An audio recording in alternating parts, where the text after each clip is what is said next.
Hold on, brother. Here we go on YouTube, okay? All right.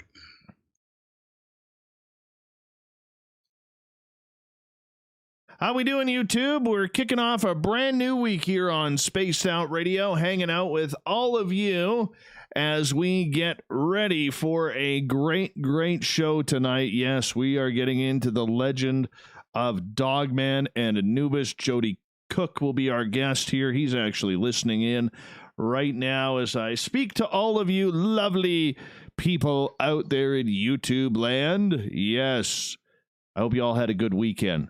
I am in shorts and a t-shirt tonight because it is that darn warm out here. And just like that, old Davy's not freezing anymore.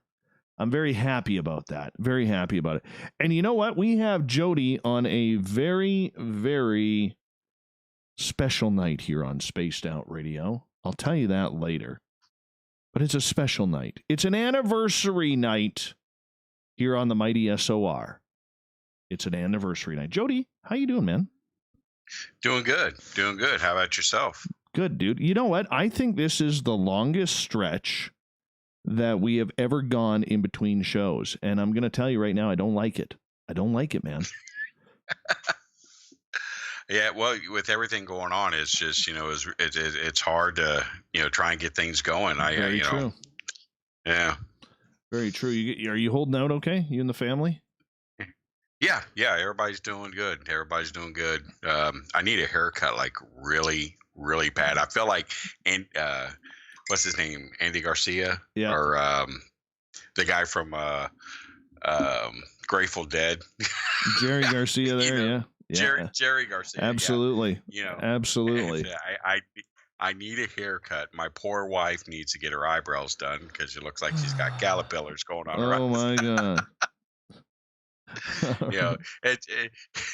I just had to throw that in. I thought that'd be funny, but it's just, that's my biggest thing I'm waiting for. I don't care if any of the stores open up, long as a barber shop opens up, I'm happy. Oh, just grow it, man. Just grow it. I know you're used to that military cut, man, but just grow it out. Just let it happen. Well, that's what my wife said. Yeah, she man. just let it grow out, let it grow out. But I've had short hair all my life because I was a deputy sheriff before I went into the Army. Yeah. And I've always had short hair, except for when I was in high school. I mean, I had it really long, but, I just need to, I don't know. It's like weight pushing down on you. I hear you. I want to just pause you there for a second. I want to give a shout out to everybody who's in the chat room already. Fapster, how you doing? Are you with Grandma Rose tonight? If so, Grandma Rose, how are you as well? Hey, Waylon. Hey, Lori. Barther, what's happening, my man? What is happening? I hope your third nipple brigade had a good weekend. And Renee, how you doing? How's your wolf? Give me an update on the level of your wolf. I need that. Mr. Apnea, how you doing? Video Game Master, good to see you. Phenom, good to have you back. All right. The other Renee with one E, good to have you here. And I know we got Mr. Man, Mr. in here. Chris Mose, Sergeant Sups, or Soups. Is it Soups or Sups? Fill me in on that. Fill me in. Brett, Bizzle, and of course, Overbuilt. How you all doing? Good to have you all here tonight. Thank you so much. It got up to 21 degrees here, JC. So that's about 70 Fahrenheit here today where I am. I'm very excited about this because my snow is melting. Joedy, I'm almost out of snow and I'm pretty happy about it, man. I'm pretty happy about it. I tell you what, I can't wait until winter gets back here. I'm one of these people that I cannot stand the heat. Ever since Iraq, I cannot stand the heat. I dread summer. I literally dread it. I like it nice and cold and, chilly out, rainy out. Yeah. But when it's a nice sunny day, I was like, ugh. Right. I can't stand it. Right. Yeah. Hey, Redheaded Lisa, how are you? Life Dweller, good to have you here. Oh, formerly SMP. Thank you. Thank you for the name change. Shanna Banana, you're looking beautiful tonight, as per usual. Okay, we got the one feed going, Joedy. And, we're moving on up, moving on in. Greco, how you doing? How's the chicken souvlaki? He owns a Greek restaurant in Ontario. Ooh. Yeah, I know. Yeah. Good food. Yes, very good food, I bet. Can't wait to get there. The sand squatch is the best squatch. There is no squatch in this land that we call Spaced Out Radio. There is a sand squatch, though. There is a sand squatch. But we don't squatch here. No fucking way. Pardon my language. Hey, I'll get you to turn your ringer off your phone there, boss. Science Bob! Science Bob is here, everyone. The show can start. The show can officially start. All right, Science Bob. I love my Science Bob, man. One of the best people in ufology, everyone. Science Bob. Make sure you follow him. All right, music's on, Joedy. I'm going to read an intro to the show, intro to you, and then we're off and running, buddy. All right, sounds good.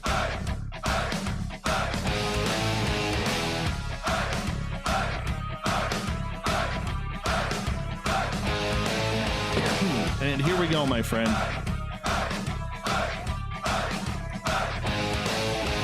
From the mountains of central British Columbia to you listening around the world, this, my friends, is Spaced Out Radio. I am your host, Dave Scott, hanging out in the captain's chair of SOR headquarters, welcoming you to tonight's show, especially if you're tuned in on our terrestrial affiliates across North America and digitally on TalkStream Live and Revolution Radio. If you want to take a listen to our archives, they are free for you at youtube.com/Spaced Out Radio. Just do me the favor, hit that subscribe button. Our website is spacedoutradio.com, where we have a plethora of features for you, including rocking out to Bumblefoot and reading up on Captain Shirk's SOR Newswire. Tonight's show is brought to you by Chive Charities. Help make the world 10% happier by visiting Chive Charities today. You can find them on our website. Also, want to give a shout out to our Twitter fans. Follow us on Twitter at Spaced Out Radio for the show, and my personal handle at Dave Scott SOR. Joedy Cook is one of the most active dogman and Bigfoot researchers in the state of Ohio. Joedy has been studying the Bigfoot phenomena since 1991, and he is the author of several books. Got fantastic hair right now as well. He founded the Cryptid Seekers, the Ohio Center for Bigfoot Studies, and the North American Dogman Project. He is also the founder of Cryptid Seekers Magazine and is a member of the American Bigfoot Society. This man is also very experienced, having encounters with both Bigfoot and Dogman. Then at the bottom of hour number 3, I will bring you the SOR Newswire, brought to you by Paranoia Magazine. Mr. Joedy Cook, you are here on a very, very special night, my friend. A very special night. Yes, I am. I'm glad you're here. I'm very glad you're here because thank you. I will let our audience know 5 years ago tonight, in exactly about an hour and 9 minutes from now, it'll be exactly 5 years that Carl the Alien showed up at my window during this broadcast. And I will tell you, I still get the jitters over that. Still get the jitters of seeing something move out of the corner of my eye, Joedy. And I put my microphone on hold. Harvey Kraft is talking about Buddha. And I turned and swiveled my chair, looked out the window, and there was the giant gray head with the big black eyes staring back at me. And I will never, ever forget that look. I will never forget that. So happy anniversary, Carl, wherever you are, wherever you may be in this universe, traveling through the stars, checking out Elon Musk's row of satellites. But I got to say this, Joedy. I'm very happy that Carl came to my window that night. Very happy. It's still kind of cool. Oh, I think it is too. It is definitely awesome. Have you ever had a close encounter like that? I did when I was in the Army. I was up in Michigan at the time, and it was a Bigfoot sighting. Actually, there was myself and 3 other individuals. We were working on a 50 caliber range, and we were getting the ammunition and the weapons back to the ASP. The storm, because it was on a Friday. We needed to get there before they closed. Otherwise, we would have been stuck with, sitting in the vehicle with all this stuff on until Monday morning. And that wasn't gonna happen. So we decided, to kind of go off road. And that's kind of a big no-no on a military reservation to, go off road, where you would damage, property and things. But we were going down a hill and the tree line was getting really, really thick. So we decided, well, we need to kind of like go back up to the road because we're just not going to be able to make it through here. And at that time, I was sitting in the passenger seat, and we had a driver and two other guys in the back. So we decided to, back the vehicle up. And as soon as we backed the vehicle up, we saw movement, like maybe 10, 12, 15 feet in front of us. I mean, it was that close. And at first we thought, well, maybe we kind of hit a tree and the tree was moving. And then that's when we actually saw it. And I mean, it was almost like between 8:30, 9 o'clock in the evening. And this is in northern Michigan during the summertime. So it was actually still light out. And it moved, but it's like it glided almost the way it walked, So if you're looking at it, looking straight, it was moving from like left to right. And I remember, the detail, every bit of detail in this Bigfoot, reddish, hair, reddish brown hair, extremely muscular body. The upper shoulders, the chest area, kind of looked like it had mange a little bit because you were able to see skin up around the back of the head. On top of the head, you were able to see skin, a little bit of hair. I believe it was an older one. That's probably why. He had a satchel crest on his head. Very flat human nose, a blackish reddish eyes. That's all it were. I mean, there was no white, there was nothing, just like a blackish reddish, color. Massive jaw, no neck. Body was, like I said, just like a bodybuilder. Long arms, fingers, and things. And he just moved, looked at us, made direct eye contact with us, and he just like moved along, and that was it. And on that particular base, it was Camp Grayling, actually, and that's where a lot of American and Canadian forces actually, train together. And there've been multiple sightings of Bigfoot on there. And I remember, like, the very first time I ever was on there, out in the back training area, I remember seeing large footprints on the sand roads, but you never thought about it because you're in a vehicle and you see them, and they're like in a straight line, and there's footprints, but they had like a large gap, and it's like, man, could it be Bigfoot or something? It was just weird. But actually we seen them, and like I believe it was a couple of days prior to that, some officers actually saw one. So sightings were very common on that base, and no one really ever talked about it, to be honest with you, because we didn't even mention it. I never told anybody for probably 15 years until I wrote the book Traces of the Grassman, and I actually put it in that book. I think one person I told, that was Linda Moulton Howe. I gave her an interview about it, and she talked about it on the Art Bell show back in the 90s. So that was my encounter with Bigfoot. Encounter with the Dogman. At least I believe this is what it was. I was at Daniel Boone National Forest on an investigation, and Daniel Boone National Forest is kind of neat because they have like three trails. They have a lower, a middle, and like a higher trail that goes all the way through the park there. And I was on the middle trail. We're coming around a bend, and it was at night, and I had a flashlight, and I saw a deer because I got the eyes first, and then I put the light on the deer, and there was a bush there. And so the deer went to jump on the bush, and then you saw this body and this arm just literally grab the deer, and you just heard a screech from the deer. And this was probably 30 yards ahead of me when that happened. Yeah. Yeah, because we knew there was a lot of sightings of uh, dogman in that particular forest. Not so much Bigfoot. They had some Bigfoot sightings in there, but most of the stuff is dogman. And it's really weird because it's Moorhead, Kentucky, and it's really weird. This town has had like more people disappear, unexplained, is in I think any other place in the country. There was one particular case where this woman, the security camera had her walking out of the bank, but the security camera on the outside didn't show her come out. And there was one other place where a guy was missing for 5 years, and they found him up against a wall in an alley.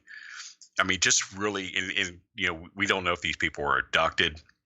We know that there was a alleged UFO that went down in that particular area. NASA put a huge telescope in that area there. There's a live feed from some guy has a website because of aliens being in that area. It's an odd place. It's a definitely odd place. Well, you come from Ohio. You come from Ohio, which is strange at the best of times. And I mean that with all due respect. But I'm telling you right now, there is something screwed up between Ohio, West Virginia, and Western Pennsylvania, man. That triangle right there has some extreme experiences.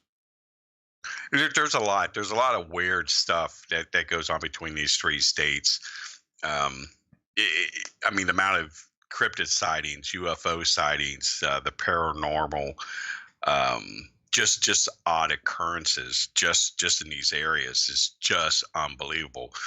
I think Ohio has more cryptids than any other state in the union with the amount of sightings compared to what Pennsylvania and West Virginia be.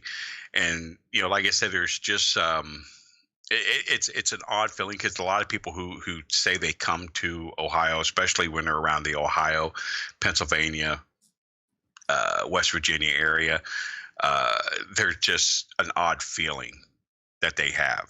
It's like a heaviness. And I've heard that from a lot of people that has came here. It's just, man, there's something weird about your state, and there's just a lot of odd stuff. I mean, the one of the weirdest things, giving an example, was there was a UFO sighting that happened a little bit north of Cincinnati, and the aliens like landed on a guy's property, and he gave him like pancakes, and the aliens ate the pancakes. So this is, I mean, this was even like in Project Blue Book, this particular case. I mean, there was something definitely to it. There's, it's just, Ohio's flat, just a, flat land where the glacier came through, but there's just, it's hard to describe. They're just, and I think Serpent Mound has a lot to do with it. Right. Because they're finding, because there's holes like in the mountain, the hills and stuff there, where something drilled, literally perfectly drilled into the side of some of these mountains and stuff there, and they have no idea who did it. I mean even today, they said today's machinery couldn't have done it. And there's a stone that they found that they believe it's the stone that's set in the mouth or the egg part of the serpent. And that particular rock is huge and it's extremely heavy, but it should not be in Ohio. That particular type of rock, should not be in Ohio. And that's kind of weird. So, like I said, there's a lot of odd activity and stuff that happens here. Did you ever think that after I believe it was 17 years you spent in the Army, and all your time that you have, really went through the experiences that you have in life, did you think that it would be almost 30 years now that you are investigating Bigfoot and Dogman? I mean, some of the stuff I've seen in the military, when I go back and think about it now, it's it's weird, because now you think that, wow, there's something to it. Like one example, uh, I was an ammunition specialist, so we were taking ordnance to a tank range, and the tank range was actually, doing live fire, but they set like real low in a ravine. So if any shell would have, you know, went off, it would hit the highways or anything like that. It would have been, far enough away. And they pulled everybody out of the vehicles. I mean, these tanks still had live ordnance in the barrels, and they pulled everybody out, and they pulled us out, and they stuck us in a building, told us not to look out the windows. And then we were in there for a few hours, and then we came back out, and we asked, what was going on. They said, well, the firing was disrupting communications with the shuttle, the space shuttle.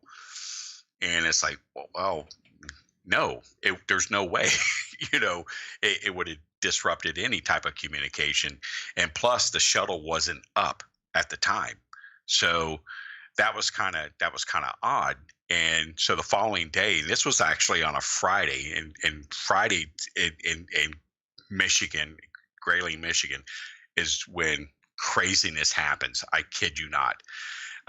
Friday was all we look for Friday, because something weird always happened on a Friday.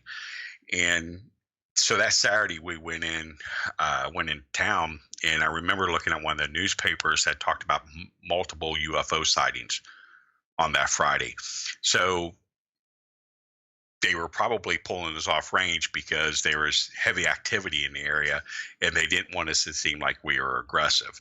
But, and it's like, it's one of these things you kind of laugh off and you don't think about it, for years. And then when you start getting into the field, now you sit there and think, wow, yeah, there's actually something to it. I mean, things that I've seen in the Middle East, was just, you think it was military stuff. And then when, then you realize, no, it wasn't. This stuff wasn't military. Some of the things that went on there. Joedy Cook is our guest tonight on Spaced Out Radio. We're going to get more into the military side in the next half hour. But I want to ask you, in regards to the past 29, 30 years that you have been investigating, do you feel you're closer to any answers as to solving these these riddles, I meant to say, rather than where you are today? Are you closer? I think I am closer today than I was 30 years ago. Going into, especially getting into like the dogman stuff. 30 years ago, the sightings were very few and in between. Now it's rapid. So yeah, there's a big difference between 20 and 30 years ago, especially when it comes to the Bigfoot stuff and to, the ufology stuff. There's a huge difference. I would never, 30 years ago, I would never imagine 30 years in the future that it would have blown up that much, to be honest with you. I would think to myself 30 years ago, what I know today is what I'm going to know 30 years from now. But I was wrong, because, things are just exploded. It exploded for good or for the bad? Because there is a big debate on whether or not the popularity of Dogman, Bigfoot, the television aspect of everything, and the wonderment of whether or not this has been good for the community. The Bigfoot stuff, I think, is bad, honestly. My personal opinion, I think finding Bigfoot in a BFRO, I don't have anything against the BFRO, so please don't take this wrong. I think, with the BFRO and the finding Bigfoot, I think really messed up everything in the Bigfoot community. Literally messed up everything. Now, as far as the Dogman stuff, that's a whole different realm. Okay, there's a lot more secrecy. There's a lot more. I've been literally screwed with more with the Dogman stuff than I was ever with the Bigfoot stuff. the FBI only messed with me one time with the Bigfoot stuff. With the Dogman stuff, I've literally had, a lot of, I don't want to say nasty stuff, but a lot of unfair things happen to me. Like what? Dealing with the Dogmen. Well, I twice I have had the registrations for my vehicles removed from the DMV, from the Ohio DMV. Even though I have paperwork and canceled checks verifying that I paid for my, my license, literally within 3-day period, my wife gets pulled over and the one vehicle, and they said, well, your car license is 1.5 years expired. Well, no, it wasn't. Here's the paperwork. They say, well, sorry, if it's not in the system. $130 ticket. 3 days later, same thing happens to me. They even removed the tags off the car. Literally removed the tags off the car because we still had the paperwork, okay, with the date on it, with the little piece of paper that was stapled on that you pull the tag off to put on the license. We even had those.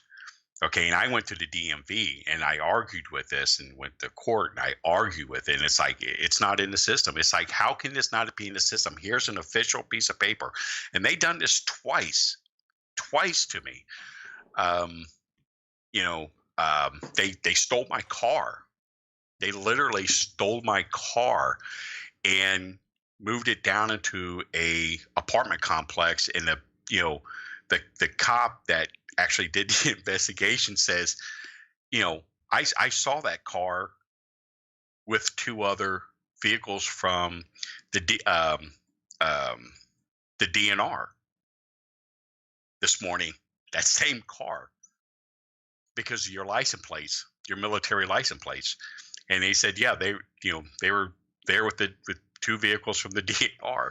I'm like, crazy stuff like that. Just smaller things like, where they got into my yard and literally made like I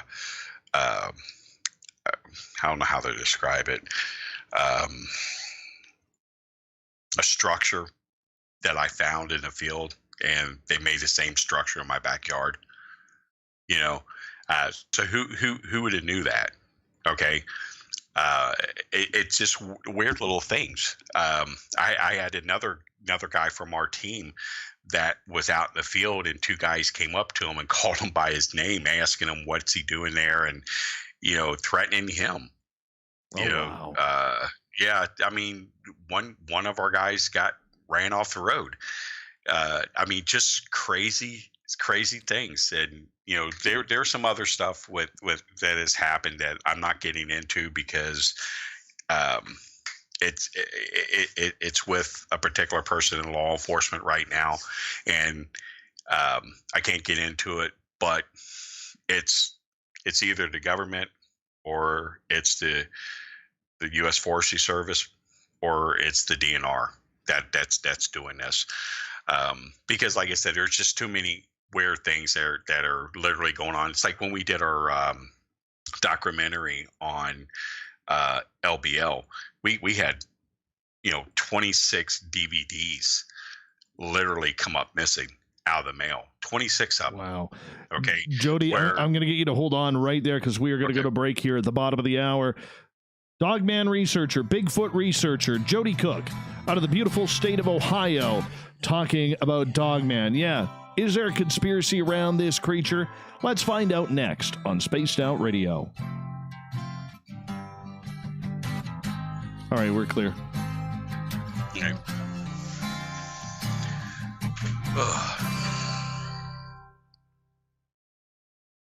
There we go. Hey, space travelers, this is John Resnick. 1 second here, I forgot to turn the commercials on. That was a quick half hour, man. Yeah. Oh, yeah. Definitely.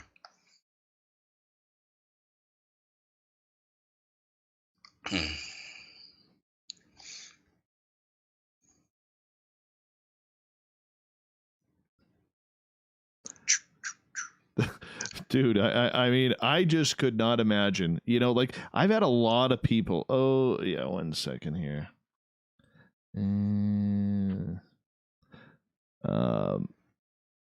I've had a lot of people come up to me over the time, and they're like, "How come? Have you ever been visited? Have you ever had MIBs at the door, or have you,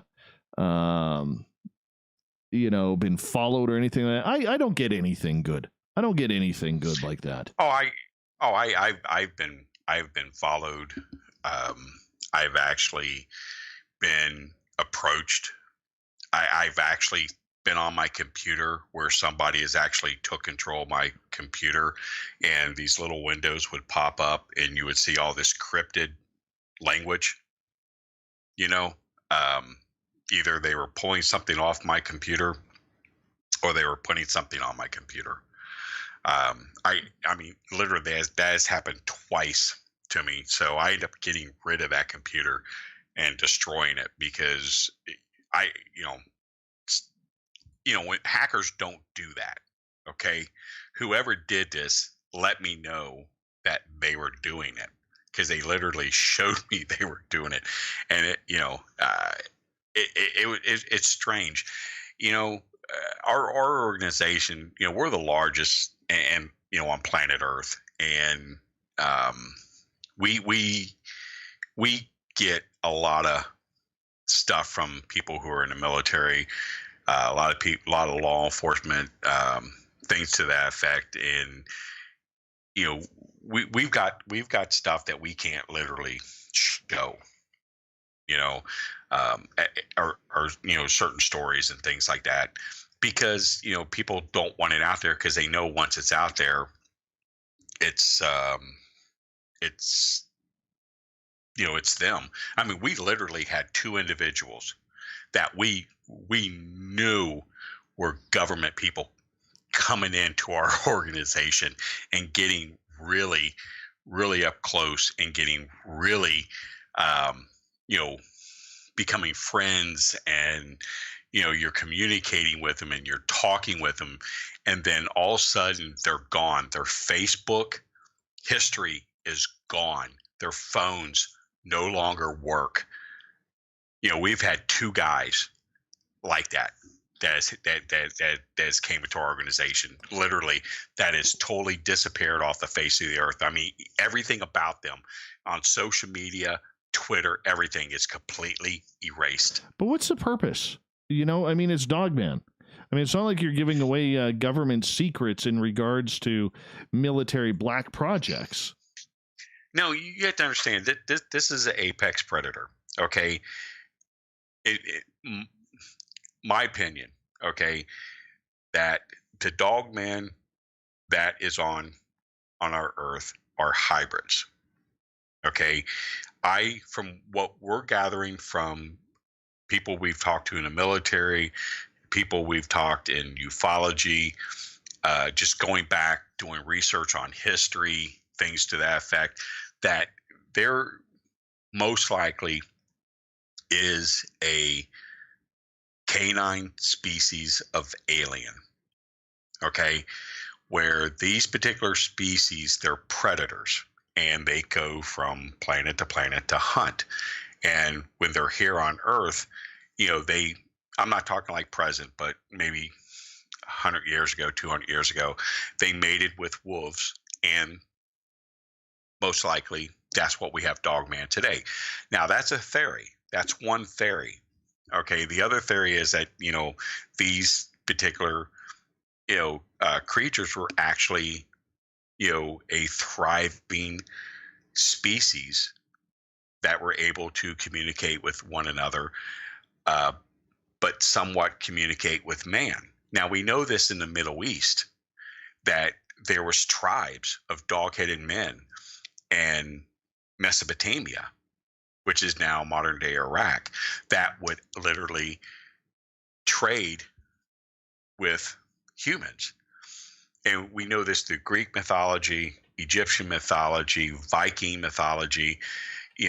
most of the Middle Eastern mythology, that there was one type of canine species that had contact with man in a good way, not in a violent way. So that's a theory. And when I talk about the extraterrestrial part, and this is why I had a guy did the background on him, make sure who he was. He was retired military, very high-ranking Air Force officer, and he told me, he said, "Listen, these dogmen, there is an alien species, okay, but they're a hybrid." Yes. And what happens is that we deal with them. Right. That we have a space force. Okay, our space force works with other extraterrestrial species. Well, there's one particular species out there that we deal with. And what this species does... Save that for the show, because we're about to come back in like 10 seconds. Oh, I thought we were on. No, not yet. We're still on commercials here. All right, now we're coming back. That's okay. We'll give it to the YouTube people. Hey, YouTubers, thank you so much to Shanna Banana, Science Bob, and Fap for jumping in on the super chat already early. We really do appreciate it around here. Here we go with the second half hour. Welcome back to the second half hour of Spaced Out Radio tonight. I am your host, Dave Scott, sitting in the captain's chair of SOR headquarters. So thankful each and every one of you are here with us tonight. Want to remind all of you that if you've missed portions of this show or others, you can check out our free archives at youtube.com/Spaced Out Radio. Just do old Davey the favor, hit that subscribe button. Our website is spacedoutradio.com, where we have a plethora of features for you, including rocking out to Bumblefoot and reading up on Captain Shirk's SOR, Newswire, and much more. Don't forget to follow us on Twitter for the show at Spaced Out Radio and my personal handle at Dave Scott, SOR. It's all Dogman all night. Same with Bigfoot. We'll throw in a little bit of Bigfoot on there, just as like a dash of salt and pepper there. Joedy Cook is our guest tonight. Yep. He is from the North American Dogman Project out of this beautiful state of Ohio. Joedy, welcome back. Thank you. Now, I wanted to get into a lot of this stuff with the military. Okay, you're ex-Army, and thank you so much for serving and being a veteran. We really appreciate it, and, we love our veterans around here. And I got to say, man, when you take your experiences that you had, both overseas and here, do you think the military knows what's going on with these creatures? Well, here's the thing about the military. Your normal soldier doesn't know. Okay, when it comes to, let's say, extraterrestrial, Bigfoot, Dogman, if you're not within a certain security clearance or within a certain unit or something to that effect, okay, you're not going to know. Okay, that's how the military works. It's all on the need to know basis. So, does the military know? Oh, of course they know. The FBI, the government knows. The FBI has 2,000 classified documents on Bigfoot. 2,000. Okay. Now, when I wrote the FBI for information on Dogman, and I wrote the state of Ohio DNR on Dogman, both of them denied my request. And you cannot deny a Freedom of Information Act request unless the documents are classified. Okay, but they never said they were classified. They just said, we're denying your request. And they can't do that. Under U.S. law, they can't do that, but they do. Okay, so obviously if they're denying the request, then they have classified documents, so they know something's out there. But with that being said, when you're looking at, like, say, the FBI, the FBI doesn't go and look for Bigfoot. They don't go looking for Dogman. It's one of these things where the FBI is doing an investigation on federal property or a federal investigation, and an FBI agent sees one, or their witness sees one, and the FBI, being a professional individual that he is, he's going to document everything. Okay. and because he's trained to do that, and that's where it goes, and that's how it deals with when you're dealing with the FBI on those two subjects. They don't go looking. Now, when you look at the Homeland Security or the Central Intelligence Agency, they probably go looking for them. Okay, so we know that's what they do. I did a lecture a few months ago, and the NSA was there. They literally came to my lecture, and they literally let me know that they were NSA and why they were there. They thought it was interesting. They just wanted to know what I knew. And, when I was talking to them, they say, listen, okay, we gather information. That's our job. Okay. We gather it. We don't go looking for these things. We just gather information. We gather information off your website. We gather information off your Facebook page dealing with the subject. And this is the interesting thing he said. He said, don't be surprised if one day you get a call asking for your assistance on the subject. So I thought that was kind of interesting that, that he said that. So, but I'd be scared of hell, if they call and say, listen, we need your help. That means they're going to take me out to some place and put a bullet in my head or something. I mean, that's the way I look at it. But the government, they know, these things exist. Bigfoot is not a national security threat. He is a threat to money. Okay, that is the threat to him. Dogman, to me, is a different type of threat. He is a predator. So yes, he is a threat to human life. Bigfoot is not. Bigfoot is just one of these individuals that he's going to stop money from rolling in because we're cutting down the forest. They're not going to make Bigfoot a endangered species, because once they make him endangered species, logging, housing, people lose their jobs, companies are going to close because of that particular thing. Revenue's going to stop coming in. So, Bigfoot's not a national security threat. These things are, in my opinion. Okay, but if it's financial, I mean, we see it and hear it up here.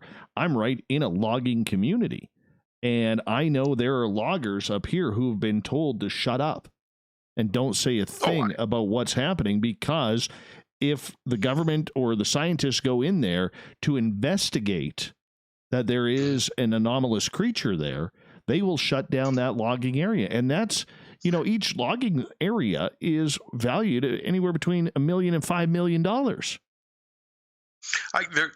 There's a guy that I'm in contact with, and he works for the Park Service in Canada. Okay, he's a ranger. That's his job, and he, every once in a while he'll give me a little bit more information. And finally, from talking with him the first time, going up to about now, I kind of get a real good picture of what's going on, what he's been telling me. There's a particular park in Canada where people go camping a lot, but a lot of people came up missing. Well, a lot of people come up missing because there's a dogmen or dogmen in that park, and they're feeding on the campers. Well, the park knows that. So the park's not going to say anything because they're going to lose revenue if they know there's something in there. Well, what they have is a special operations team that basically comes in and cleans the area up. They'll kill the dogman, they collect the bodies, clean the area up like nothing ever happened. This guy, he's like, man, we have M16 rifles and in our office, with armor piercing ammunition. Why do we have this? I mean, for a grizzly bear, I mean, this is kind of when he first got to the job, he's like questioning, because he was former military. He's questioning, why do we have military arsenal? We have an M203 rifle with a grenade launcher. okay, with a 40 millimeter grenade launcher on it. Why do we have this? And after a while, the senior ranger basically told him, well, there's these large canines, werewolves that have, fed on people. And, there's times that he's there by himself and, he won't even leave the office to do his rounds because he's afraid, because he said these things are always outside of the cabin or, their little headquarters. And he said there's one time, man, he literally got his weapons, locked himself in the bathroom because he was that terrified. And there was one incident that, some campers were killed, and that's when he first saw the special operations team basically come in and, clean the area up. So that you're dealing with lost revenue if people knew that there was something in, but it can work good for you. It can work bad for you. Right. Depending on the situation. Joedy, I've heard that this operations team kind of hovers around the Great Lakes and can travel from, say, Michigan up to and Illinois, Wisconsin, and into Ontario, Quebec, where these incidents are occurring. Is this the same team that you're talking about too? Yeah, he's in Quebec. Right. And it's Canadian National Forest in Quebec there, where all this is happening. I don't know how many national forests you have in that area, but it's there where he's Canadian, he's French Canadian, but how can I describe this?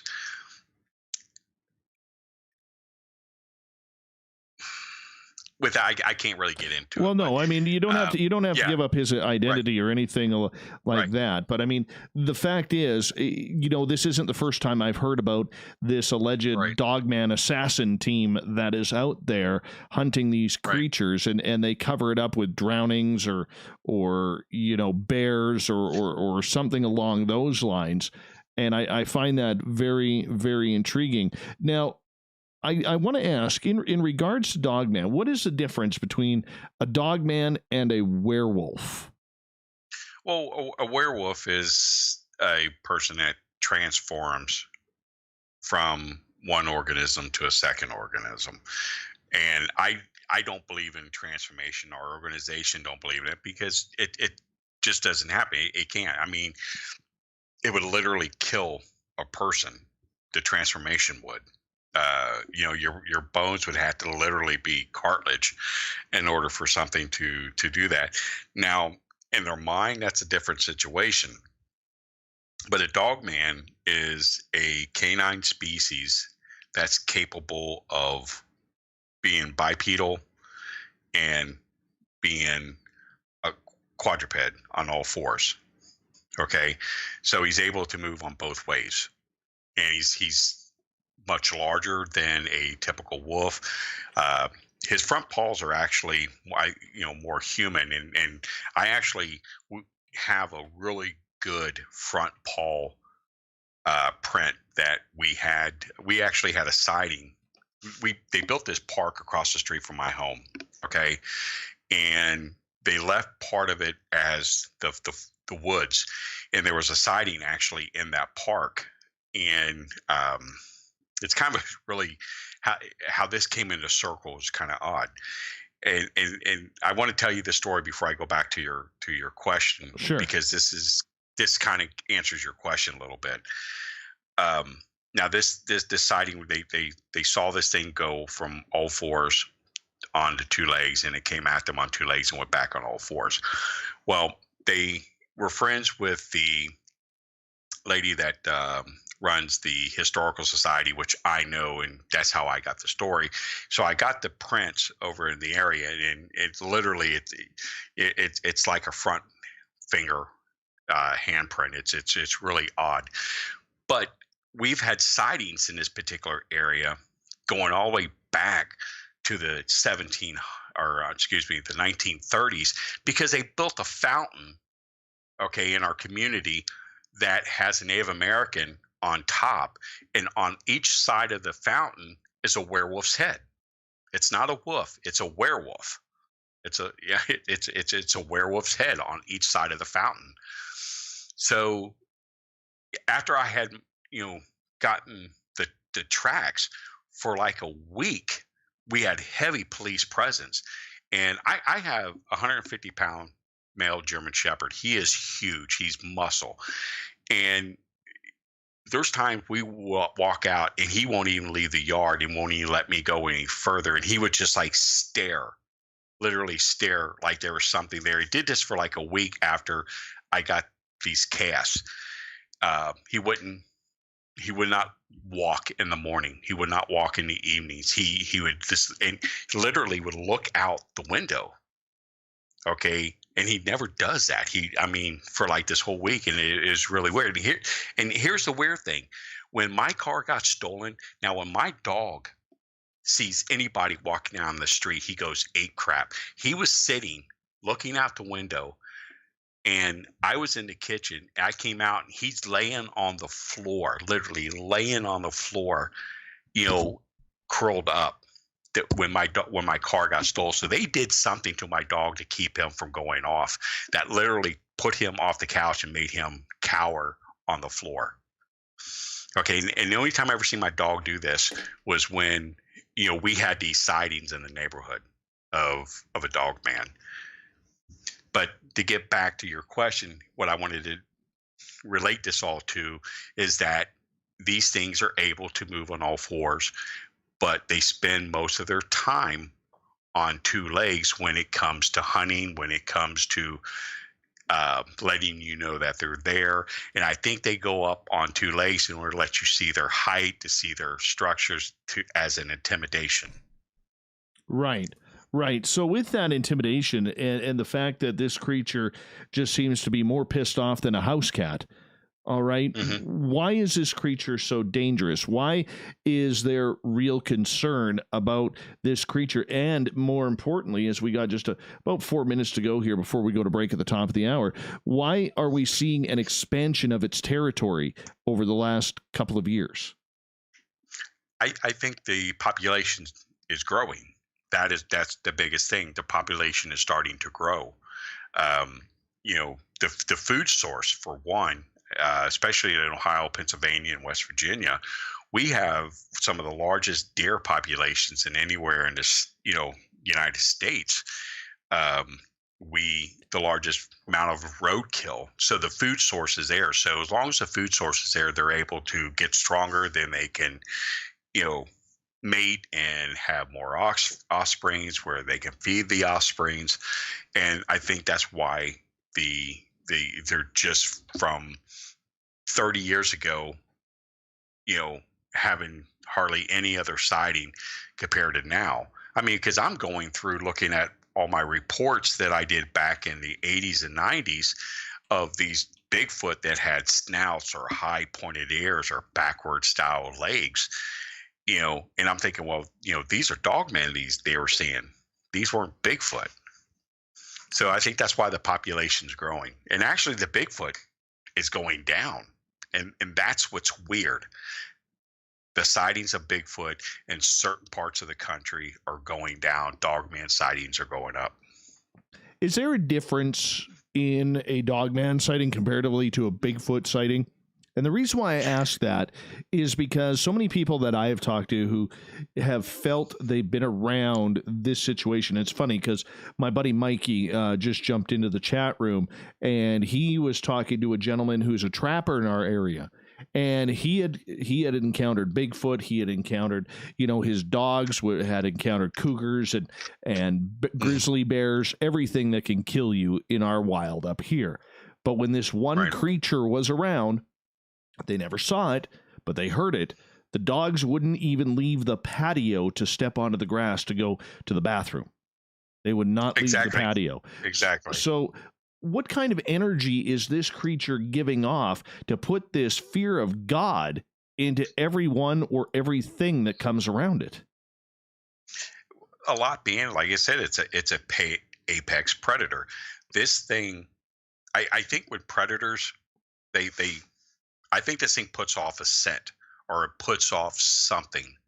Okay, when it's letting you know its presence is there. That's the only thing I can think of. It puts off something, some type of vibe. And I've heard this from other people that has felt this, or prior to the sighting, that is with their animals. This just something their animals sense about this particular creature that puts the fear of God in them. That's scary. That's the only way I can explain it. And I think the vocalization kind of has a lot to do with it. It's one of these mysteries with that you have, and we're trying to figure that out. We're trying to figure out, right now, and we were getting a lot of stuff from the U.S. Forestry Service as far as bear attacks. And what we were doing, we're coinciding bear attacks with dogman related sightings to see if someone was killed by dogman and they said it was a bear, which, could be easily be covered up as a bear sighting because you have 4 claws, 5 claws, and, the mutilation. But the thing of it is, the kills are different compared to what a bear would do to someone compared to what a dogman would do someone or do to a different type of animal. Now we've seen a lot of deer killed in one particular way. We have never ever seen this kill where a predator would actually do this to its prey. Okay, never in my life I've ever seen this. I've seen poached animals, poached deers. So poachers have a certain way they do it to get the meat and get out. Okay, what these kills, I've never seen anything like this. It's really weird. What they're doing, they're taking the hide from the rear of the deer and completely pulling it over the head. Okay, and it's always from the rib cage inwards is what it's eating. And you see bite marks on the rib cage. So there's still a lot of meat and everything on the back of the deer, but it's the vital organs and the lungs is what's actually being eaten. Okay, so a poacher would never have done that because that's not what a poacher would want. He's not going to take the lungs. He's not going to take the liver. He's not going to take the intestines. He's going to go for the meat. So we've been finding deers like this from Kentucky all the way into Ohio. I mean, I've got a picture of a deer where it was sleeping, and whatever literally grabbed it by its back legs, pulled it out. You saw all the white hair go into a trail where it was pulled, and it literally snapped both of the back legs off. You can see where they were broken off. They weren't bitten off. They were broken off. They were laying next to the deer. The jaw was ripped. The neck was broke, and it took the insides, the stomach. It took the lungs and laid it all out to the side. Okay, and ate the liver, and that's all it took out of this deer. Weird. But this deer was laying there. Literally laying there for a few days because the smell started up. Right. But all the entrails and the legs were still laying next to the deer. So if it was predators like a coyote or something like that, they would have took the legs, they would have took the entrails, and they would have ran off. Everything would have been gone. Joedy, I'm going to get you to hold on right there because we are going to go to break at the top of the hour. And when we come back with Joedy Cook, we're going to learn about whether or not this creature has any ties to Anubis. What do you think of that, people? Are we looking at a soldier-like creature that even special forces in the Middle East are hunting for? We're going to get into that coming up next on Spaced Out Radio with Joedy Cook. This is one sick fucking creature. I can tell you that, man. Oh, it is. I tell you, so we this one particular area that we do investigations. Hey, Joedy, one sec here. Yeah. I'm just going to run my dogs outside. I'm going to let you tell the story to the YouTube people, okay? And I'll be right back. Okay. All right, because we're still live there. Okay. There's one particular area that we do investigations at here in Ohio. And we found, well, one of our team members has found female clothing that was literally ripped apart, blood on it. Looked like this person was jogging down this road.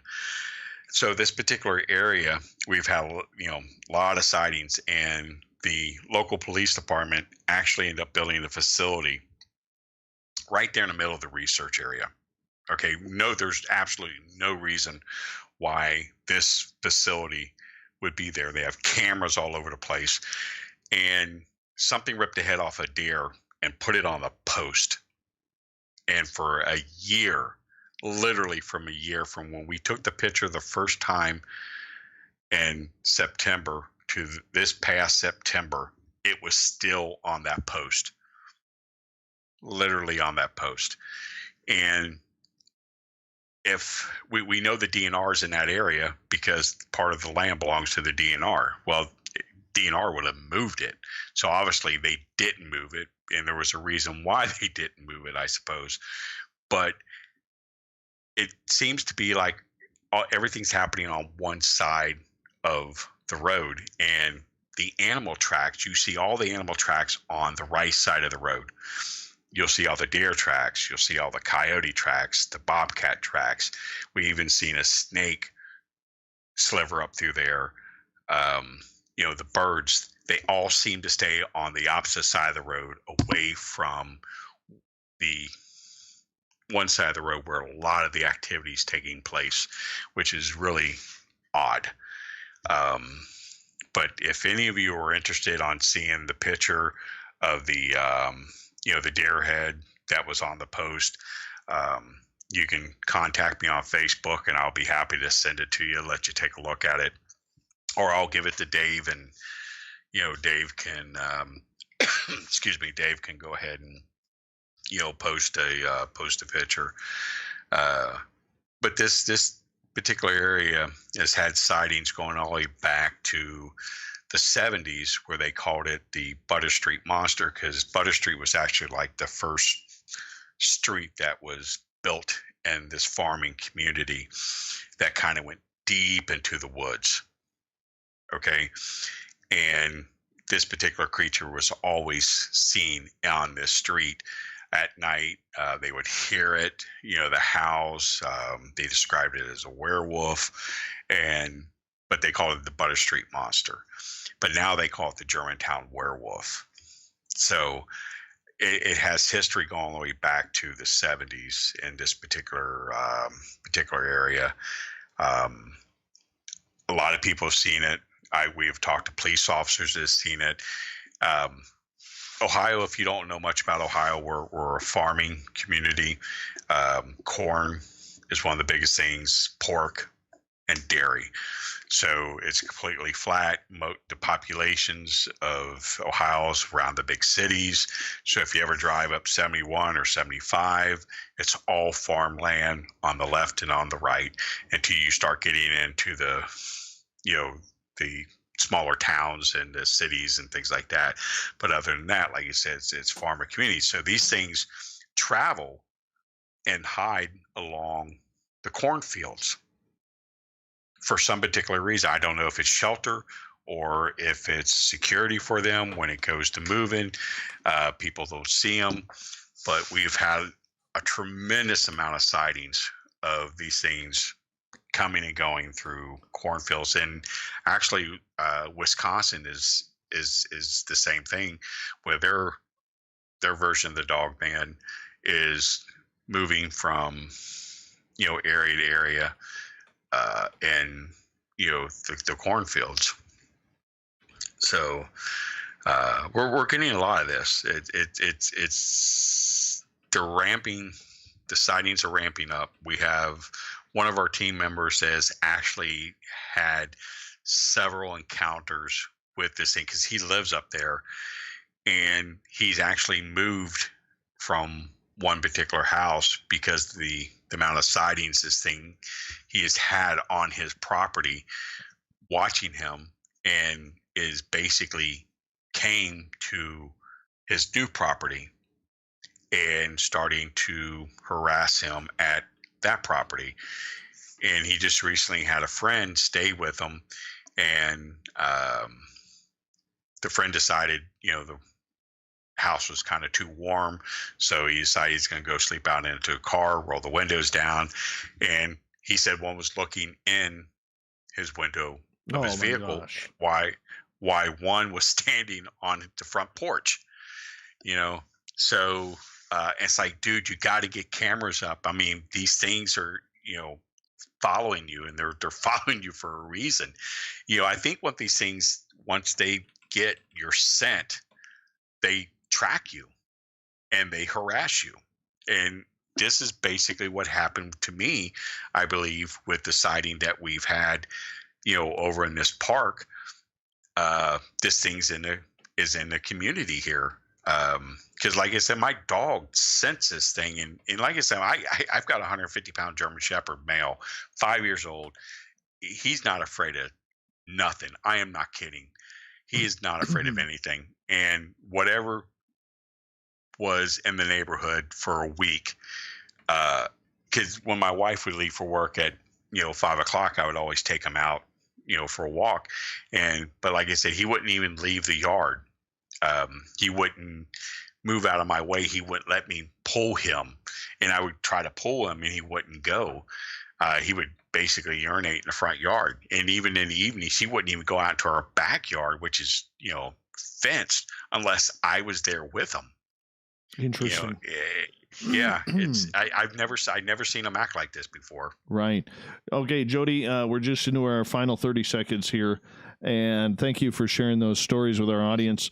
And I want to spend some time on this, man, because this one has a little bit of tenure with this show where we're going here. So we're gonna get serious into that. We're on in like 5 seconds. YouTube, how y'all doing? Hope you're having a good time with Joedy Cook and myself tonight. Here we go for hour 2. Don't forget to hit that thumbs up, YouTube. I really appreciate it.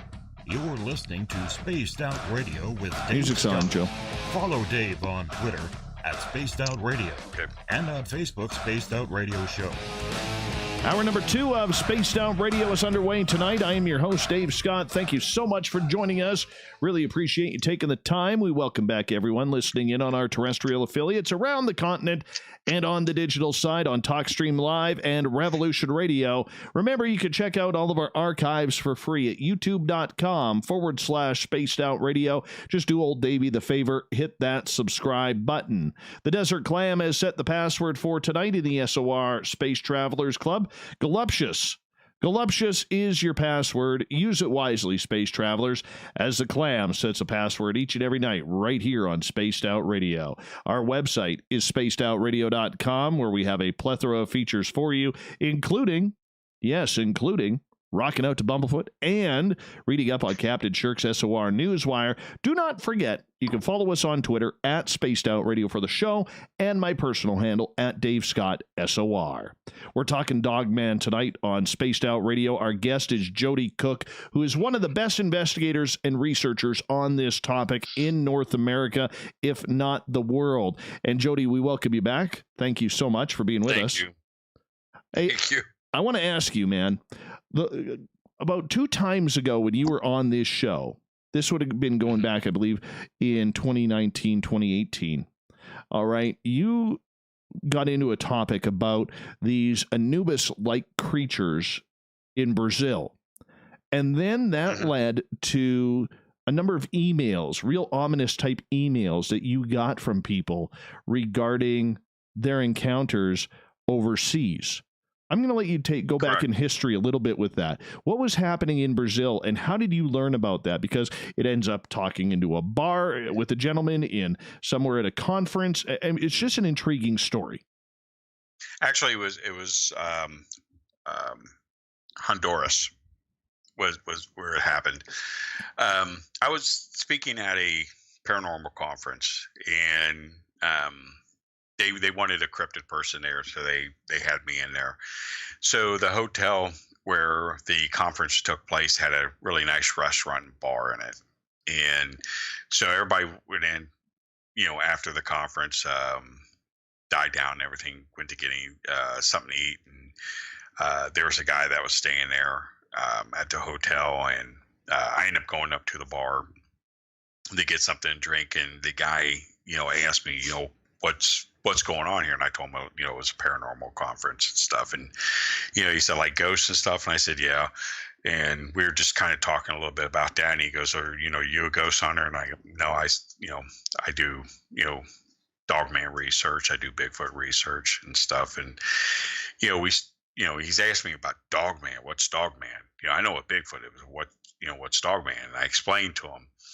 So I noticed, he had tattoos on him, and military people have like military tattoos and things to that effect. So we just started talking, and plus I can tell he's military by his haircut and his stature, the way he's talking things. So I told him I was military and stuff. So we just start talking, and army shop and things like that. And then he tells me this story that he's part of a special operations team, and basically what their job is they go in and recover down UFOs. And he said that's what we do. And he he's talking a little bit about the team. They're former special forces, Navy SEALs, Air Force combat controllers, things like that. And he was telling me that when we started talking about the dogman stuff, that there's a species of alien that are canine, and this is the first time I ever heard about them being some type of an alien species and being a hunter. And he said there's this alien species we just got in contact with a few years ago. They're hunters, they're predators, they're canine, and what they do, they go and basically hunt. That's their job. And they're so dangerous that they wouldn't keep them in the continental United States. That they were the ones they've captured from a downed vehicle, they moved to a facility in Honduras. Okay, because they did not want them in the country because they knew how dangerous they were.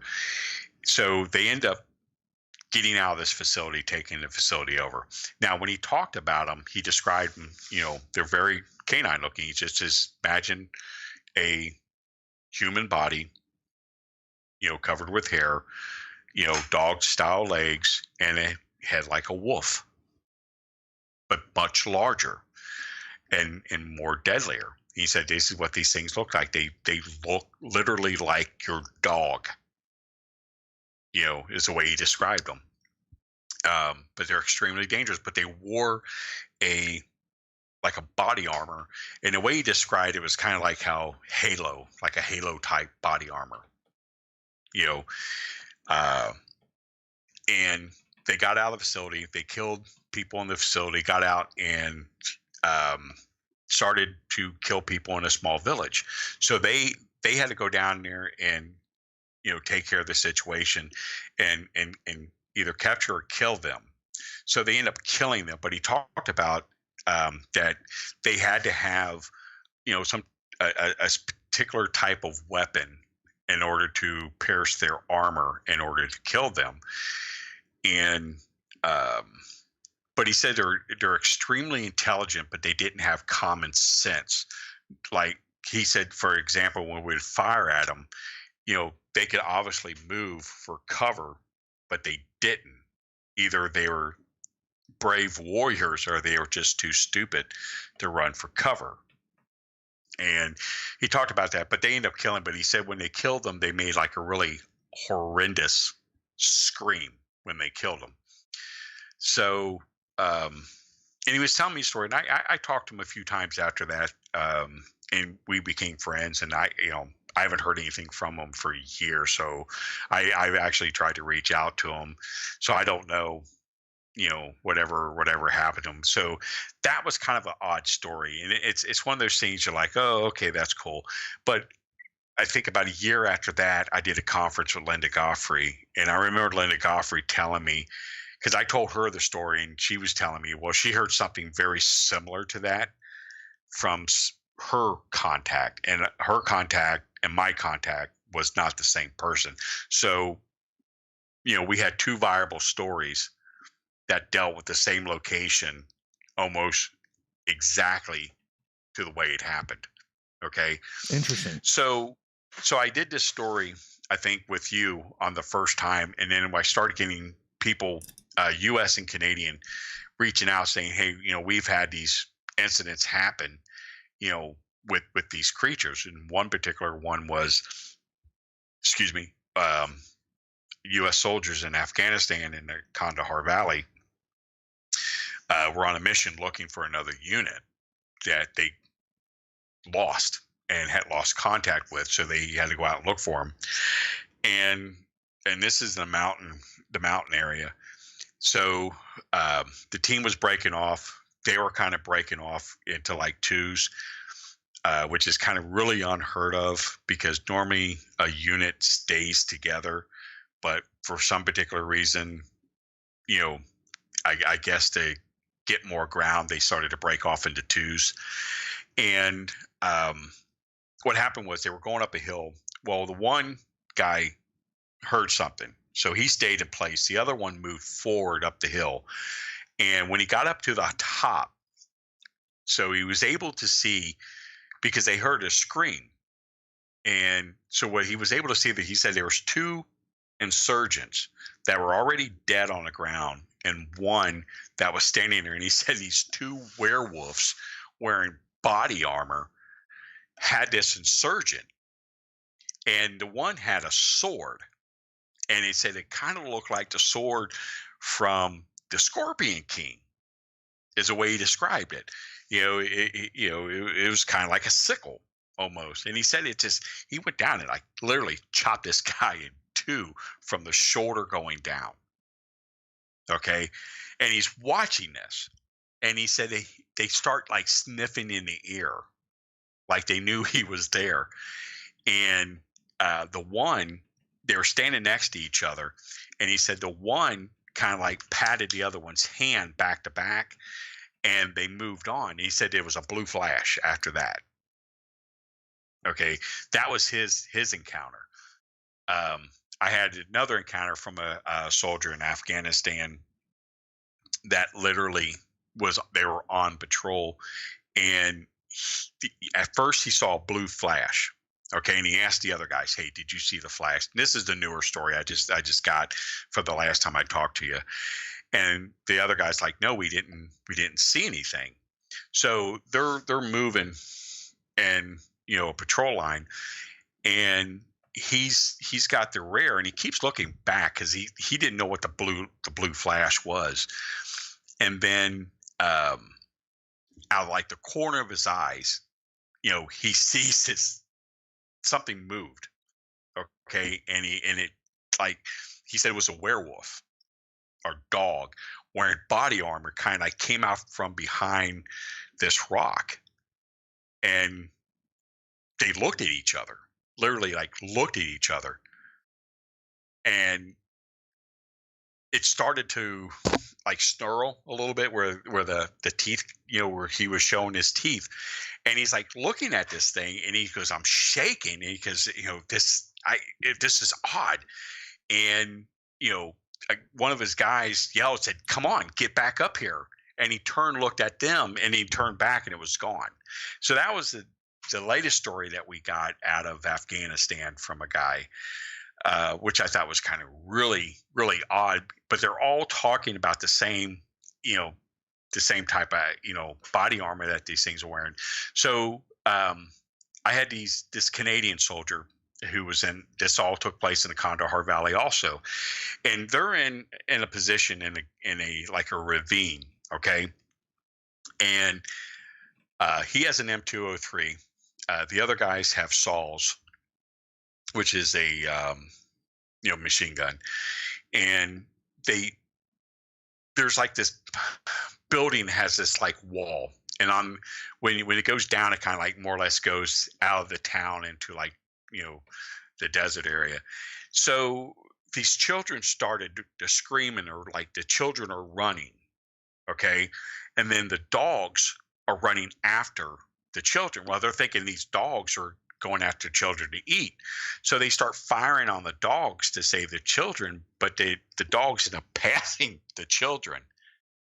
So at one point he shot smoke off, okay, in order to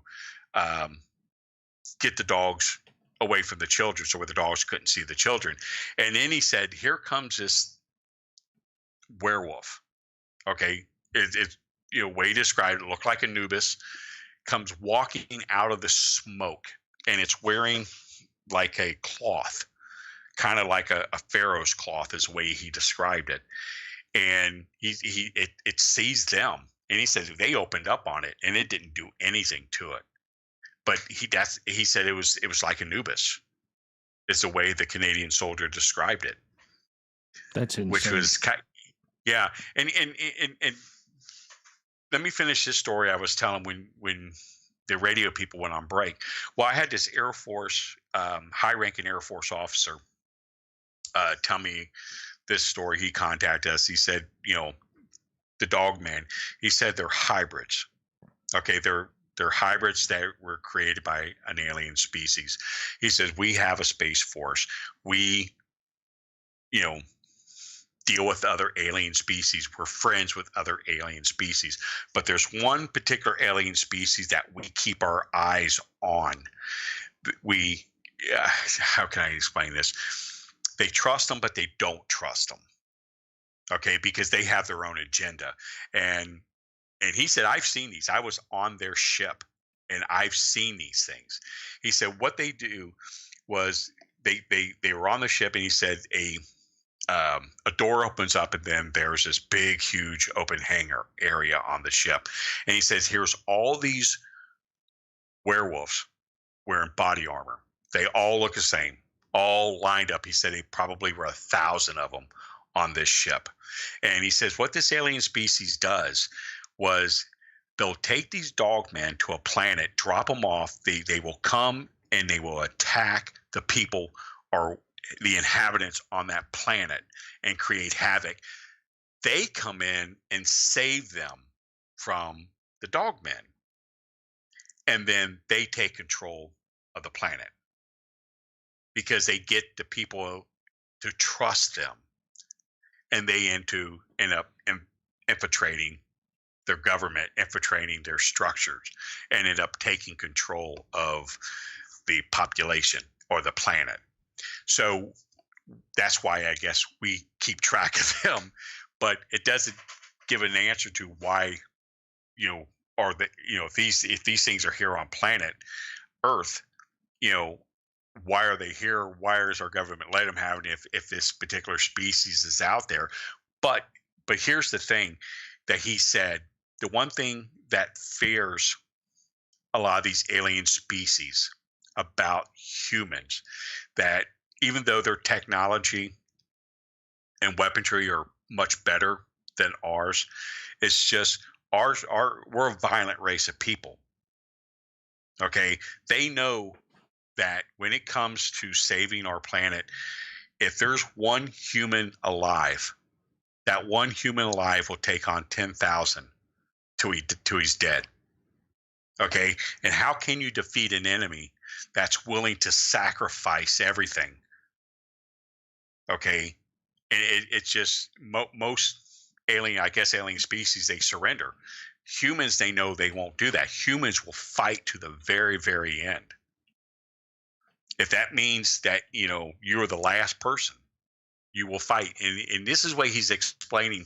This is the one thing that fears alien species, because they don't want to fight a species that's not going to give up, that's going to continue to fight and continue to fight and continue to fight. And they know that about us. So maybe that's why, we're not invaded by this particular species. I don't know. Joedy Cook is our guest tonight on Spaced Out Radio. You know, when you hear about these hidden military groups that are tracking these creatures down, you know, how does one even volunteer for something like that? You know, I don't think you're volunteered for it. I think you're probably picked for it. You know, how can I say, what kind of individual is that? Okay, he's loyal. Okay, he's loyal to the country. He's loyal to the cause. But he's also an individual that will take human life in order to cover things up. You know, and you know, I'm for, just like everybody is in their own country. You know, security for your country comes first. You know, your patriotism for your country. But you know, I just could not kill someone innocent just to cover something up. I mean, I couldn't live with myself, right? You know, doing that. You know, even in combat, when you killed somebody, you know, that puts a toll on you, because even though it's either you or him, but you know, when you kill him, you know, you start thinking, well, this guy he was like you. He didn't want to be there any more than you did. You know, he has a family. You know, he has parents. He has children. You know, he has a loved one. You know, that kind of stuff, you know, goes to your head. And you have to be able to cut that off in order to do a job like that. And that's I don't know. So that's what I'm saying. You would have to be or not volunteered. You have to be picked for that type of job. We have about 2.5 minutes here before we got to go to break at the bottom of the hour, Joedy. So with this, do you believe that there are military factions out there that are really hunting down this creature specifically, no matter whether it's in a war zone or, like you talked about earlier, being in that centralized part of North America, right along the 49th parallel? You know, I believe that there are, but I don't know if they are. I mean, that's the best way I can explain it. You would think that the government would have some interest in it, so you would think they would have groups or organizations out there that looks into something like this. You know, they did it with the UFO stuff. Obviously, they were doing it with the Bigfoot stuff. This is a whole different thing. So, you know, I think the units that are out there dealing with this, I don't think they're literally out there looking. I think they're looking at people like us and people like you that gets these stories, they get the intel, and they look through it through there. We get stuff from military all the time, law enforcement all the time. So, and this guy from the NSA, he had no problem telling us they go on our site and they take stuff off our site. They take all of our information because that's their job, to gather information. You know, so I know they have something on our site where, you know, they're either monitoring it, or when something comes in, it goes directly to them, where they're able to take something. It don't even come to us. It goes directly to them. I truly believe this, because, like I said, I know for a fact we had 2 people in our group that I know were plants, literally government plants. Because, like I said, otherwise, why would they disappear off the face of the earth? Their social media accounts closed. Their phones, you know, are you know, erased. It just, you know, that doesn't happen to ordinary people. All right, my friend, I'm going to get you to hold on right there, because in the next half hour, we're going to get to some of your questions as well, if you're in one of our chat rooms. And, of course, do me a favor, put them in capital letters if you don't mind, your questions, that is. So that way it's easier for old Davey to read them. And we will be back with more Dogman Talk with Joedy Cook right here on Spaced Out Radio. Stay tuned. That's good storying right there, man. Good storying right there. Yep. We just hit a brand new record on YouTube. 114 live listeners right now. Wow.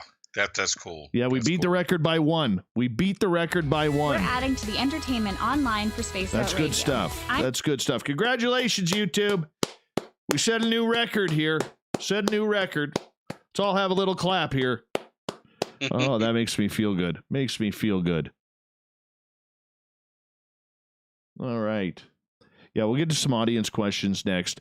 If you're on the YouTube chat, do me the favor and retype when we get close to coming back to the show. I'll let you know and retype your questions in there. I know there's a bunch of them that I have missed, and I apologize, but I will get to them, and we'll go from there. Okay, everyone.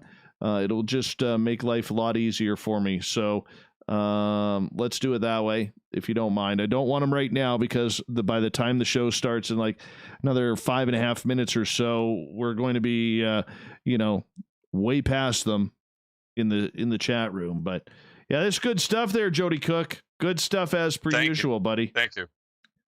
Oh, Thank yeah. you. Oh, yeah. I just got to get you up here, man. What's that? I said, I just got to get you investigating up here. Oh, God, I want to go back up Canada so bad. I'm not kidding. I loved it up there. There was, when we were up in, when we left Vancouver, Vancouver Island, actually going to, BC itself, we wanted to go, and I can't remember what the name of the area was, but we talked with hopefully I get the Kowalo Indians or Kowalo Indians. It's a tribe out there in British Columbia. It starts with a K. Oh, there's a few of them. Kowalo or Kowulu or something like that. I can't remember, but anyhow, they were. We said we wanted to go to this certain part of Canada, the wilderness, and they're like, man, you don't want to go up there. He says, these things are cannibals. People don't come back from there. Okay. They said they will eat you. He said, these things are not your normal Bigfoot. I mean, he said, these things are huge. They're between 10 and 12 feet, and they will literally eat you. And they said, we won't take you there. If you want to go, you go off on your own, and that was like really the first time I think I ever got scared bigfooting was when we were in Canada. When they and they weren't laughing about it either. I mean, these were individuals that were talking in a very straight face with concern. They said we don't go up there, in this particular area, because you literally they'll eat you, But we end up going to some other place with Renee DeHenden, which was fun. I spoke at a conference up there back in the 90s, and Renee is something. He hated Grover Krantz with a passion, and he would heckle Grover Krantz when Grover Krantz was talking. Literally heckle him. I didn't know there was that much of a hate between them two, but it literally was. Literally was. But that was fun. That was one of the best time of my life going bigfooting in Canada. Oh, dude, when you come here next, we'll bring you up here, and then I'll take you to where we had our Bigfoot experiences. Then I'll take you up to where a couple of First Nations friends of mine had a dogman experience. Mm-hmm.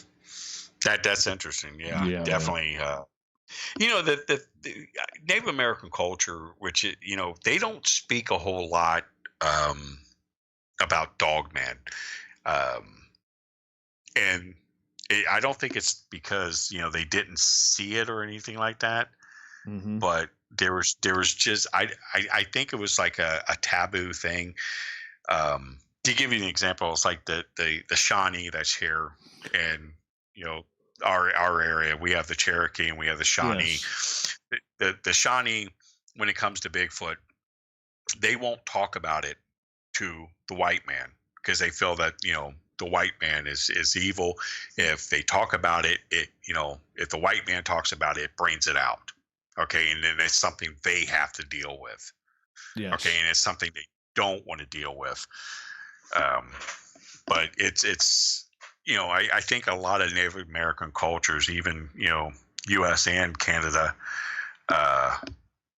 they don't. It's taboo. It's just something that stays within them, and they're not gonna talk about it. Absolutely. We've got about 1 minute here before we go back to showtime, just to keep you updated on that. Okay. Yeah. Oh, this is so interesting. So interesting tonight. Mm-hmm. Yeah, I appreciate that. Having a good time. I always have a good time when I'm on here. Oh yeah, we love you around here, bro. We love you around here. You actually got one of the highest downloaded shows I've ever done on our YouTube channel. I think it's been hit more than 40,000 times or something like that. Yeah, I was I was doing this radio show. I was going to do this radio show with this one guy one night. It's actually a radio show, but I had to cancel kind of like at the last minute because tornado sirens were going off, and their funnel clouds were telling people to get to the basement, and this guy literally got pissed. I'm like, dude, can you hear the sirens?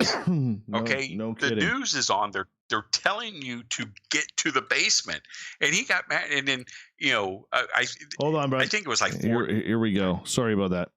All right, everyone on YouTube, here we go with the second half of the show. Let's fire this thing up. Let's do this.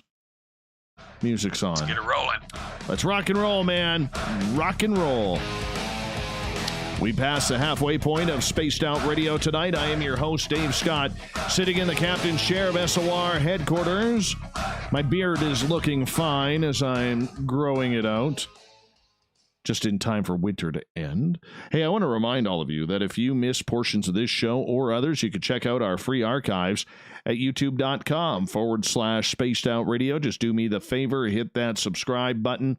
Our website is spacedoutradio.com, where we have a plethora of features for you, including rocking out to Bumblefoot and reading up on Captain Shirk's SOR Newswire. Don't forget, you can follow us all day, all night on Twitter at Spaced Out Radio, or my personal handle at Dave Scott SOR. Tonight we are talking Dogman with Joedy Cook. He is out of Ohio, part of the North American Dogman project. This is a group that he has set up, tracking this elusive and very vicious creature. Joedy, I'm going to ask you right before we get back into the Anubis thing here. I want to ask you point blank. When you go looking for Dogman, how many tennis balls are you carrying just to get its mind off of things? Actually, I do have one I carry with me, just as a precaution. Literally, absolutely. I'm being serious, because here's the thing with our organization. We carry a lot of it. We don't carry guns to the field. Okay, we are a non-kill organization. We'll carry knives. We'll carry mace.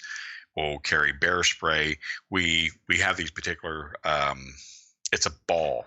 Okay, and when you turn it on, you throw the ball and it bounces, but it puts off I'm trying to think what the hell you call that.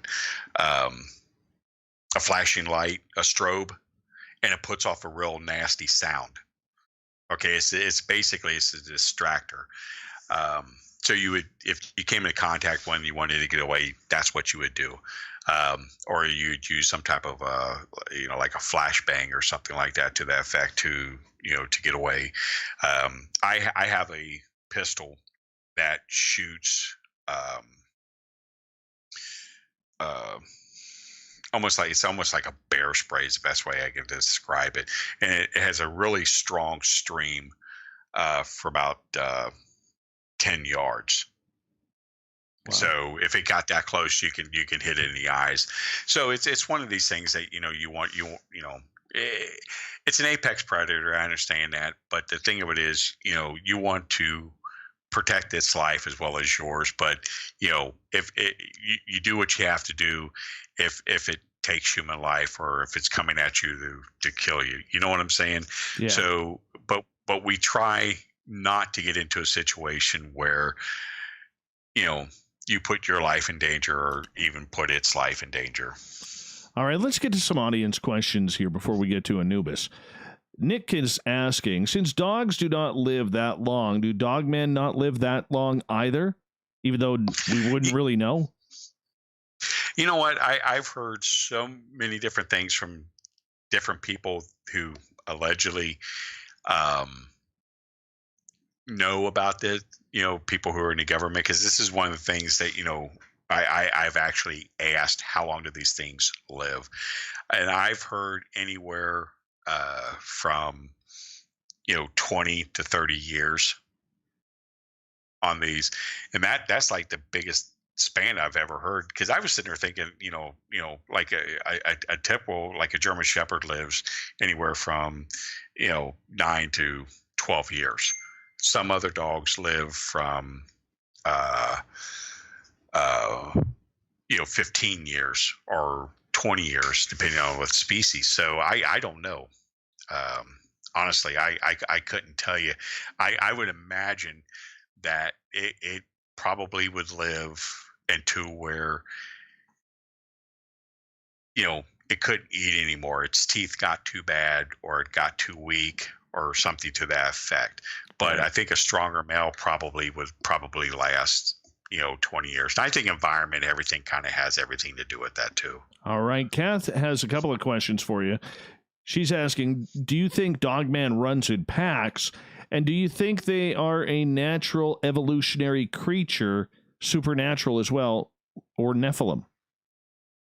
Well, here's the thing. And that's why I talked about either Nephilim or supernatural, or even flesh and blood. I personally think it's flesh and blood. We did a show one night where actually more people believe it's supernatural than anything, and that's good, because we look at all different realms of this. What was the first part of the question? Do you think they run in packs? Actually, the majority of the sightings that we have always been one. I've had about 3 reports where it's been 3 to 5 in a sighting. One of the best sightings, I'll go through this real quick, was in Akron, Ohio. There was a guy, he was 68 years old. He was out turkey hunting. He heard the turkeys, and he starts moving towards them, goes in a wood line. The turkeys stop, and he ends up going into an opening. Now, at that time, when he got into the opening, he said, this is exact words. He said, 5 dogs come running at him on 2 legs and surround him. He said one of them was a female, because the other ones you were able to see the genitalia on them. But he said their hands, front paws, were almost human. But he said the female was the pack leader, because she was the most aggressive. And when she started getting aggressive, he would point his weapon at her, and they would kind of move off. And basically, they kind of moved him out of the area. Okay, because obviously they were hunting the turkeys, and he was a threat to them. But he was never harmed by them. But he just, but he never said werewolf. He never said dogman. He kept, describing them. He said they were dogs, and they look like wolves. They look like German shepherds.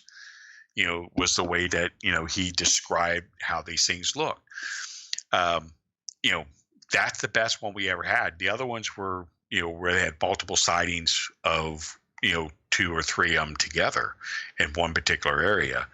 But that was the most. 5 was the most we ever had in any report. All right, let's move on here. Let's go to Chris, who is asking, if Dogman was brought or bred here to fool us, when will the aliens start to help us out?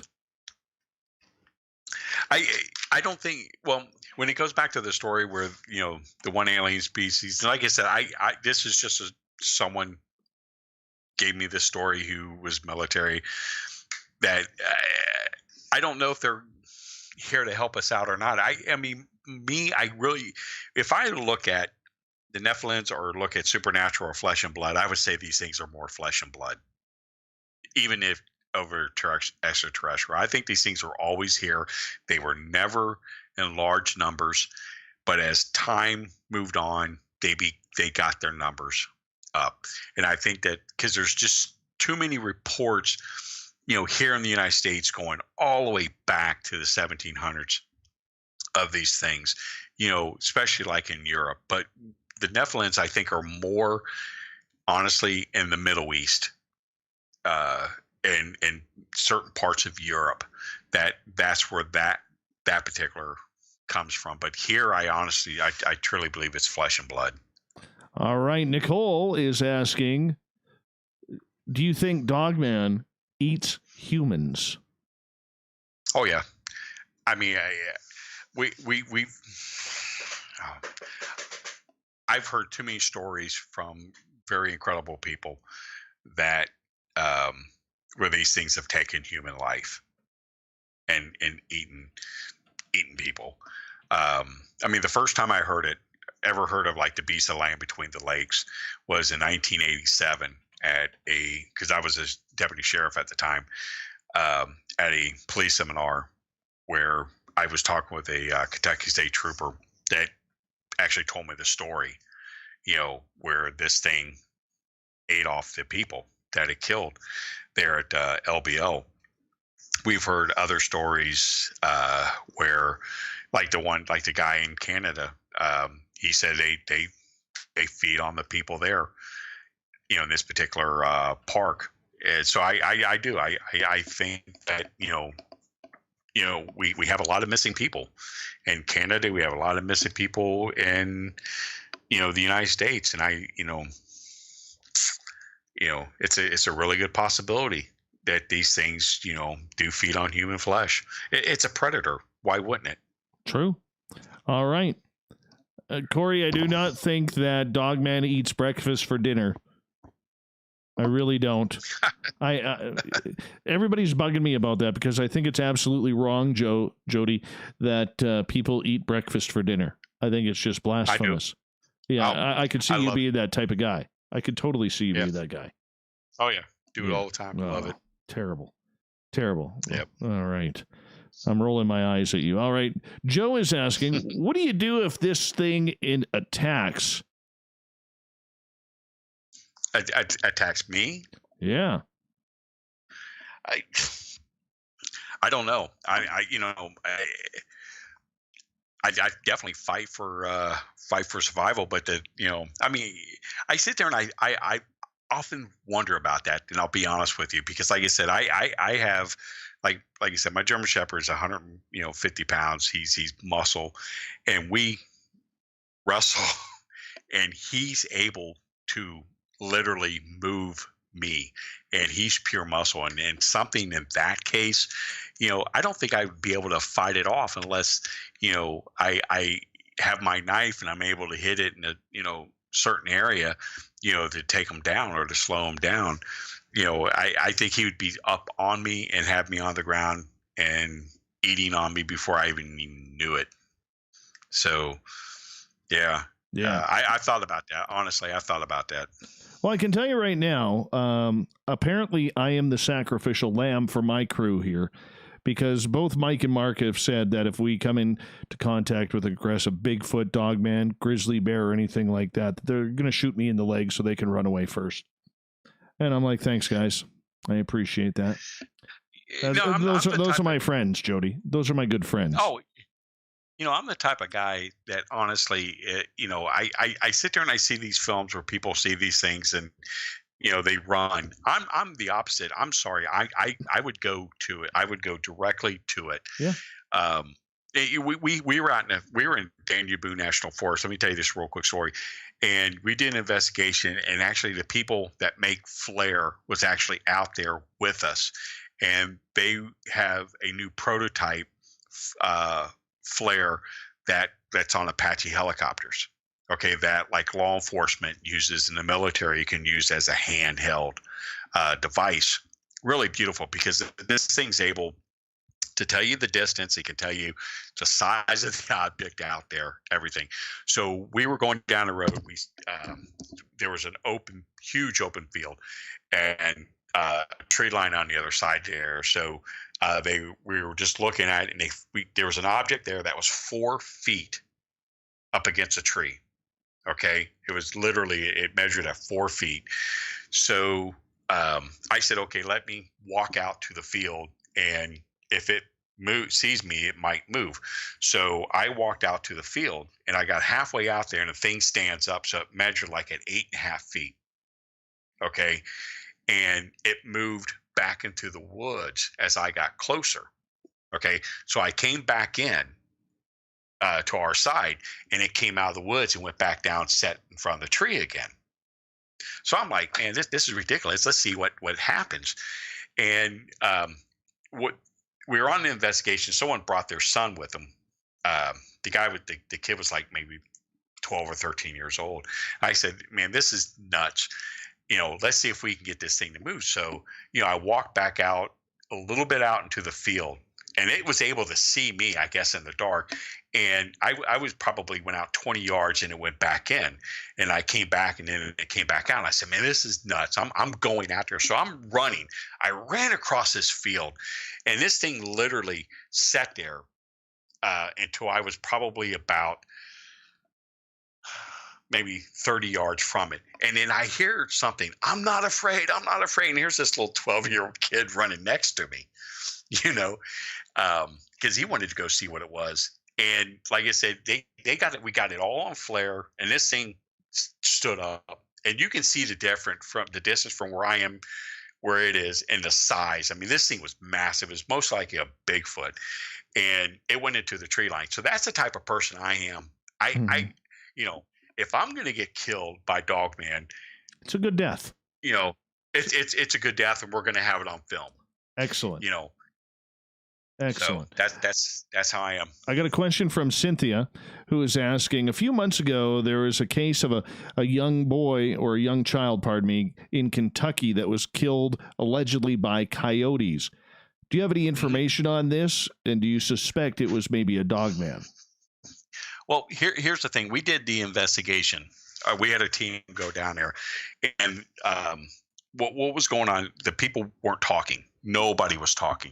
So what the story came out was that there's a dog fighting ring that took place down there, and this kid's dog was one of the dogs that was, part of the fighting ring. So the dog got out and attacked the kid. Well, that might be so, okay, but it doesn't make sense, because whatever this thing was, this dog could not have dragged this kid 400 yards or 400 feet up a hill, okay, and feed on him. It doesn't make sense. The dog would have sat there and fed on him where he killed him at, which would have been outside of, the kennel. So that's the story. The official story is that the dog was a dog that fought. He went to go check on the dog, let the dog out. The dog attacked him and killed him. But like I said, things just didn't make, because the people in the community are not talking. They will not talk about what happened. And the fact that the story about a dog fighting ring just does not make sense. The people in the community knows it doesn't make sense, because there's something there. They've said there's something there that's stalking the community, and it's a dog man. So that's the official story. Are there any clues that are leading to that conclusion? That it's a dog man? Yeah. Other than the multiple witnesses in the area, the fact that I'm trying to think. There was something. The autopsy. The medical doctor said it was definitely some type of a canine. It was not a domestic dog because of the size of the bites. That was one thing I think that came out, and then the coroner ended up changing the story, which is not typical or untypical for a case like that to happen, where they would change it. But like I said, the people in the community, they know what's there. They're not buying that it was a dog fighting ring.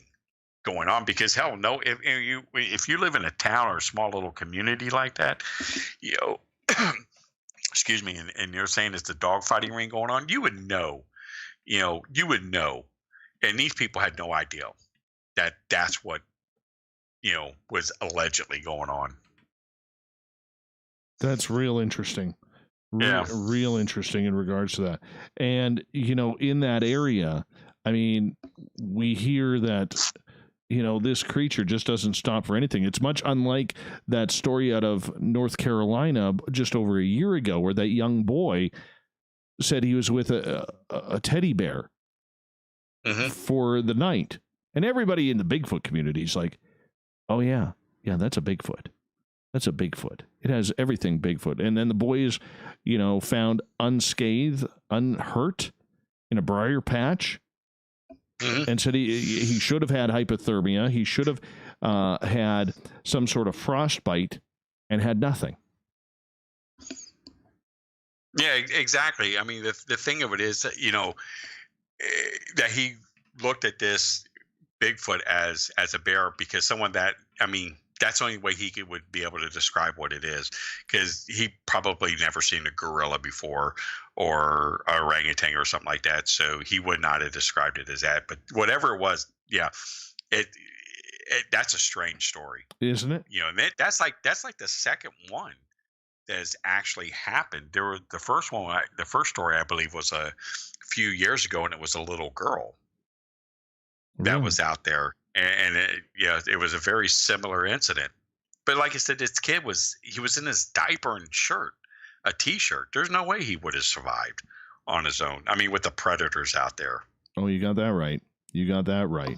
All right, let's move on here, because we only have about 3 minutes here before we got to go to break at the top of the hour. Joedy Cook is our guest tonight. And next question comes from Chocobo, who is asking, are dogmen reported in all climates and regions?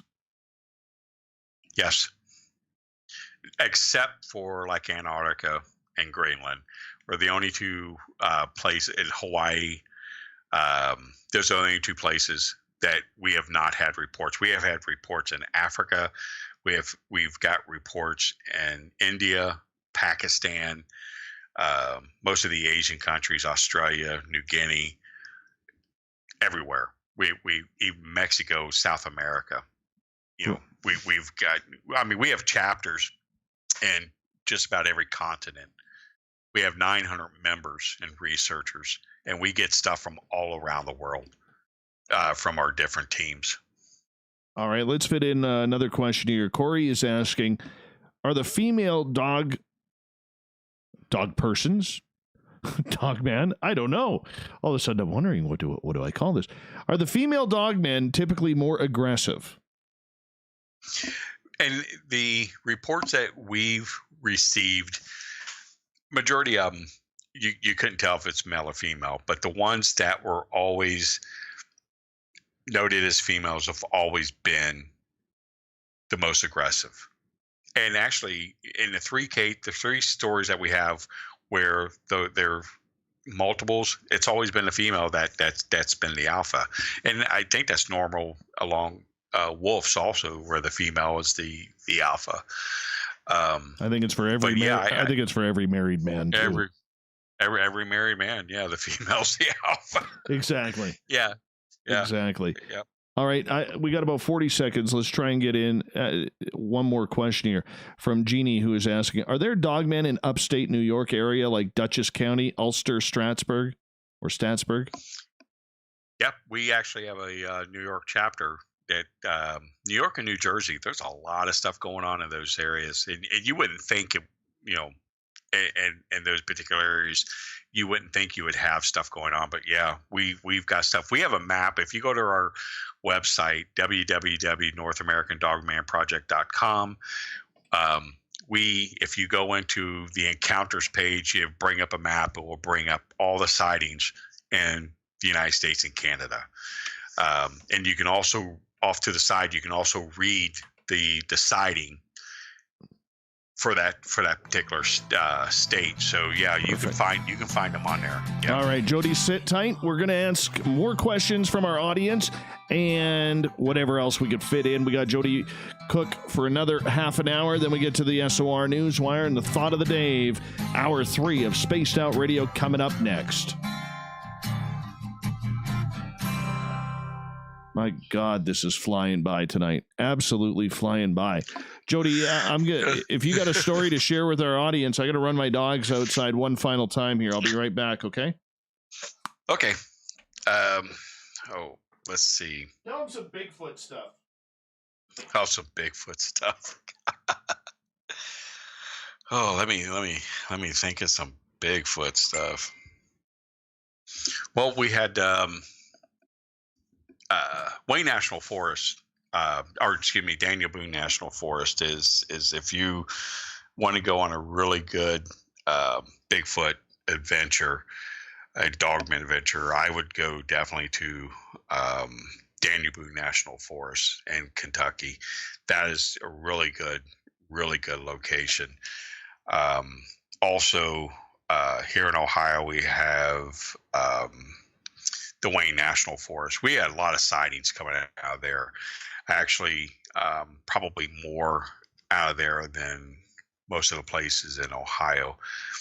The Salt Fork State Park is another place, and the park was built, I believe, in 1971, and every single ranger in that park has seen a Bigfoot. Every single one of them. When the park opened, it had like a little ranger station, little 4-room with windows all around that was sitting out there in the middle of the woods when they were building the park. And the ranger, the first one to ever seen one, I actually spoke with him a few years ago. He was at his desk, and then something was outside the window. It was at night, and he looks up, and it's a Bigfoot standing there. And his first reaction was to hit, and he basically hit the glass to hit the Bigfoot because he was so scared. And this guy's hand and arm was so mangled from the glass, when he hit the glass to hit the Bigfoot, because that was his reaction. It was nasty. And he was one of the first ones there. And there's an area out by where the old shooting range is out there, and it's really wicked when you go down this road. It looks like something out of Sleepy Hollow, the movie, literally. And it has a lake back there, and that's where all the geese and goose are out there. And they have to go out there and monitor it because these things are eating the eggs. So it's really interesting. You would definitely see something at that park. A lot of people have seen, things at that park. I've had tree branches. I mean, literally large branches thrown at me. I've had rocks thrown at me. I was out in the field there one time, by myself, and a growl, just came, and I felt it like it vibrated through my body, and my hair stood up. It was like it's right behind me, and I turned around, and there was like nothing there. And you have a lot of that going on in that park.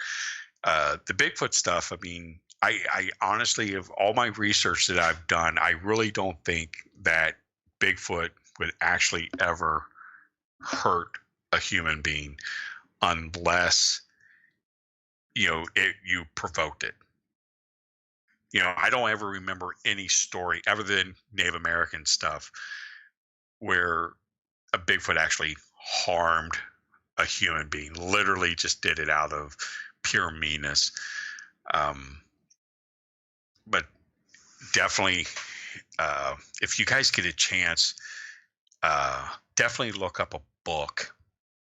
I don't know if you guys can find it in Canada or not, but it's called A Buckeye Boyhood. And it was written in 1911. Well, written in 1877, printed in 1911. And this guy talks about encountering the Bigfoot, how they would harass people on the road, throw rocks at them, try to scare them, chase them on horse or their the carriage and stuff to basically get them out of the area. You hear about stuff like that, but this is like the first document where they actually describe what these things are. They describe them between a gorilla and Sinbad's Old Man of the Mountain, which is really interesting. So I don't think they'd actually ever hurt anybody per se, but intentionally. But Dogman, I think, is a whole different thing. I think he would definitely hurt you just to get a point across. And we get a lot of stories that deal like that. The Beast of Land Between the Lakes is one of the best stories out there of Dogman actually killing someone. You get multiple stories on that subject. But definitely look into Beast of Land Between the Lakes if you want some good stories dealing on the subject. Definitely look there. Pennsylvania, the Shenango Valley werewolf, there's reports out there of Dogman running out there. The one that's called a Dog Boy, which is really, really, really good story. And the first description of this thing was like a child, where they call it like a young boy, more or less, completely covered in hair. But he was more described as the werewolf from the Wolfman, the 1941 Lon Chaney. That was the description that was basically came from the Wolf Boy, the Shenango Valley werewolf. Plus, they also have a lot of different stories of your typical dog band. But this is one particular story where they have numerous sightings of this thing. So is it a young dog man, or is it a deformed child, to that effect? But it's a very interesting case. But that's something you definitely want to look into. All right, my friend, we got about 40 seconds before we got to go back on air here. And yeah. Hey, Nuck, how you doing, man? Thanks for stopping on in. All right, let me find the questions here. Oh,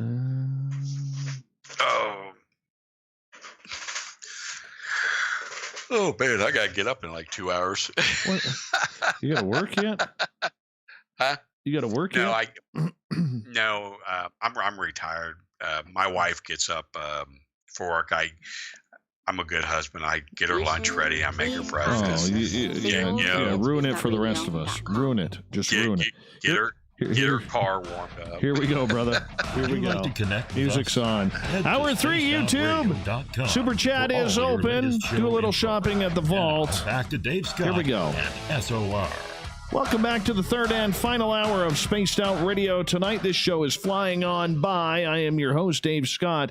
Thank you so much for joining us. We want to say hello to everyone listening in on our terrestrial affiliates across North America and on TalkStream Live and Revolution Radio on the digital side. Remember, you can check out all of our archives for free at youtube.com/Spaced Out Radio. Just do old Davey the favor, hit that subscribe button. The Desert Clam has set the password for tonight in the SOR Space Travelers Club. Galuptious. Galuptious is your password. Use it wisely, Space Travelers, as the Clam sets the password each and every night right here on Spaced Out Radio. Our website is spacedoutradio.com. Captain Shirk has you all up to date on the SOR Newswire. You can rock out to Bumblefoot and a plethora of more features for you. Don't forget to follow us on Twitter at Spaced Out Radio for the show and my personal handle at Dave Scott, SOR. All right, we got Joedy Cook for another half hour here on Spaced Out Radio. We're talking Dogman all night. He is the creator of the North American Dogman Research Group. And Joedy, we're going to continue with some audience questions here. Let's start with Joe. Have all the Bigfoot on the West Coast killed all the dogmen west of the Rockies yet? No, I think it's the other way around, because what we're finding out, like in the Four Corners area and the Pacific Northwest, the Bigfoot sightings have gone down, dogman sightings have gone up.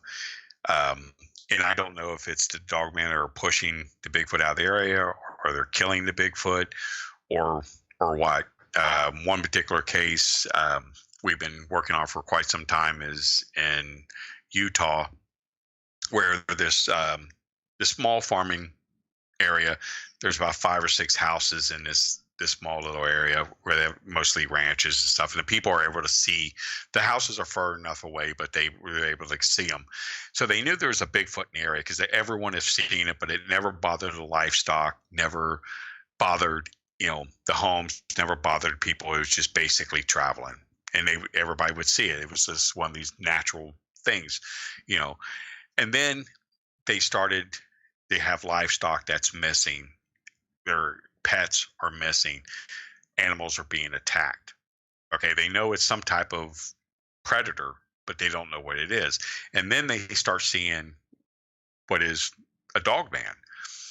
So one night the whole community woke up and they're hearing these screaming. Well, they knew the Bigfoot sound of the Bigfoot because he would always scream, and everybody knew it. But there was this other animal, and it's like these two things were fighting. And that's what they were saying. It killed the Bigfoot, they said, because they've never seen the Bigfoot since. But this dogman has always been, they always see it. He's attacking the horses. We got pictures of the horses where it is attacked. We got drawings of, from the people there. And it's tormenting like this one woman. It's basically tormenting her with crazy stuff. It's like there was a small fawn they would see, okay? And so they found the fawn dead, okay, where the reproduction organs were ripped out and the neck was broke. So she's an animal activist, this woman is. So she went to go get a shovel to bury it. Well, it's gone. Okay, so she goes and puts the shovel back, starts to walk down the trail, and it's laying there in the same trail, the same area. And it happened with her husband, where it would just play with them with this corpse of this fawn for some particular reason, and they would find scratch marks on all their trees where this thing's marking. So yeah, I think that I think Bigfoot has it by strength, but I think if these things go after Bigfoot, it's more than one doing it. But I think they're pushing the Bigfoot out. Honestly, I mean, these things are, I think they're strong, but yet they're deadly. All right, let's get to another question here. This one comes from Nicole, asking if you could describe the armor and the weaponry of these Anubis type creatures.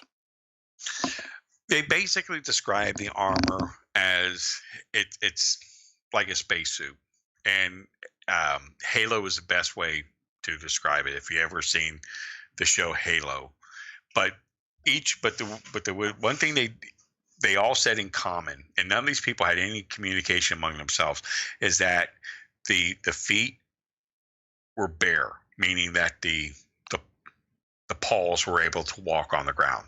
You were able to see the paws, you were able to see the hands and the head. It was just basically the body and the legs. And here's something interesting about this, okay?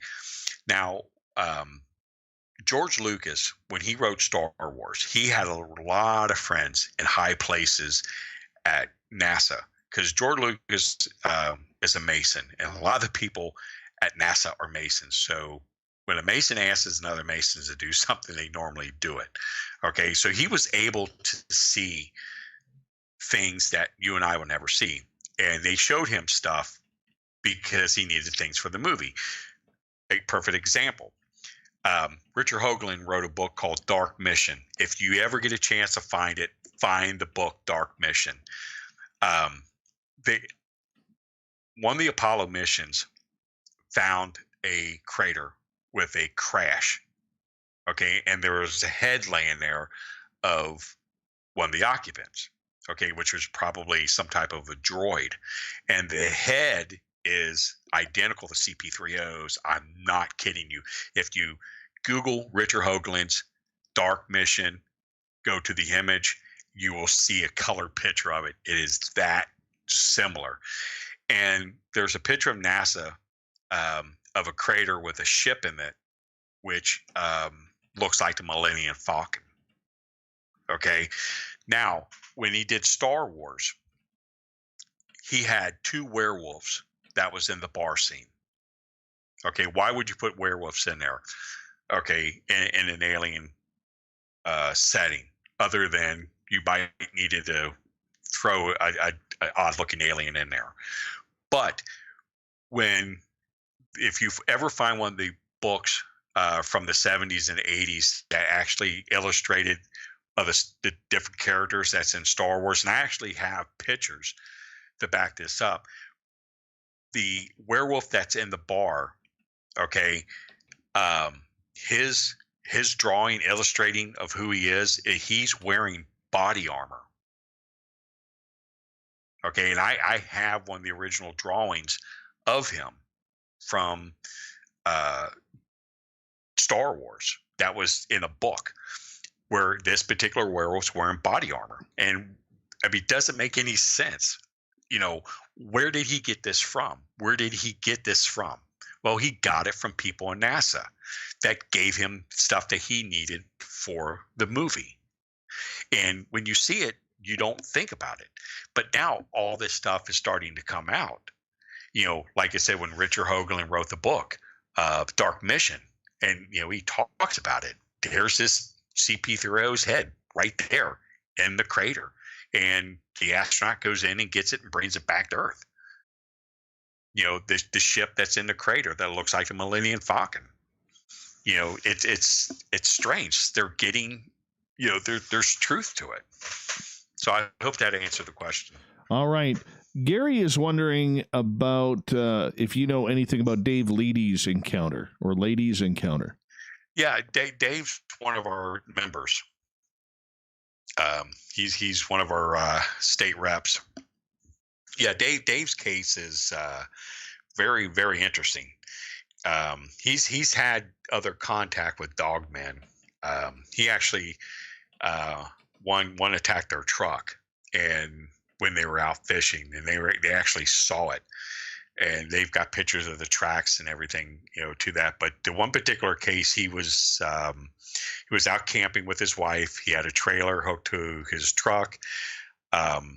Something hit the trailer, and he went out to look. And now there was 2 of them, and the show he was on, Terror in the Woods, kind of didn't describe it too well of what actually happened. But basically, the one came out into the road in front of Dave, where he was able to see it. When it stood up, you heard like the popping. And what the popping is what we think is that these things have 2 separate set of joints for when it's on all fours compared to when it goes on legs. And that's what the popping sound is that you hear. And it let him physically see him as a whole on the road, because one was coming off to his side to get him. So it's kind of like a raptor, where they let you see the one and the other one comes and flanks you and you don't even see it. Well, the one Dave shot at point blank range was the one that was going to flank him off to his right. But the story on the TV show didn't tell it that way, but that's how the story actually happened. So he said he shot this thing point blank in the chest, and it didn't do anything. And one of the reasons why I believe it didn't do anything, I think that a dogman's chest, his sternum, is very thick and it's much wider, where it basically takes up the majority of the chest, where actually the rib cage itself is basically off to the side, not so much in the front, but off to the side, because the sternum is a big, thick piece of bone that's able to take the pressure of a gunshot. And I think that's why it didn't do anything when Dave shot it. So that's a very interesting case. And like I said, Dave is the most honest person I've ever met. And he would not have made that story up. There was no reason why. Him and his wife, they're good, God-fearing people. He would never have made anything up like this. And when he told the story, it was just unbelievable. And we've had other stories that match what he did, where they let you see them while the other one tries to flank you. Bigfoot kind of does the same thing, though. When they triangulate you in threes, you always hear the two, but you never hear or see the third one unless you move into that territory. Exactly. And that's the thing with the one young lady talked about, are they in packs or more than one? And, obviously I think they are more in packs because you only see one because that's a report that we're getting, but there are probably a lot more of them out there because they're going to let you see them. And that's the thing I always tell people. If you see one, if it lets you see him, okay, you better be damn sure, look at your rear, look off to your side, because there's going to be one coming at you from there. If he's going to let you see him, they're coming in for a kill. That's right. Joedy Cook is our guest tonight on Spaced Out Radio. Nicole would like to know if there is any link between dogman activity and lunar cycles. I'll be totally honest with you. I never looked into that. We basically go by, hours in the day when we do.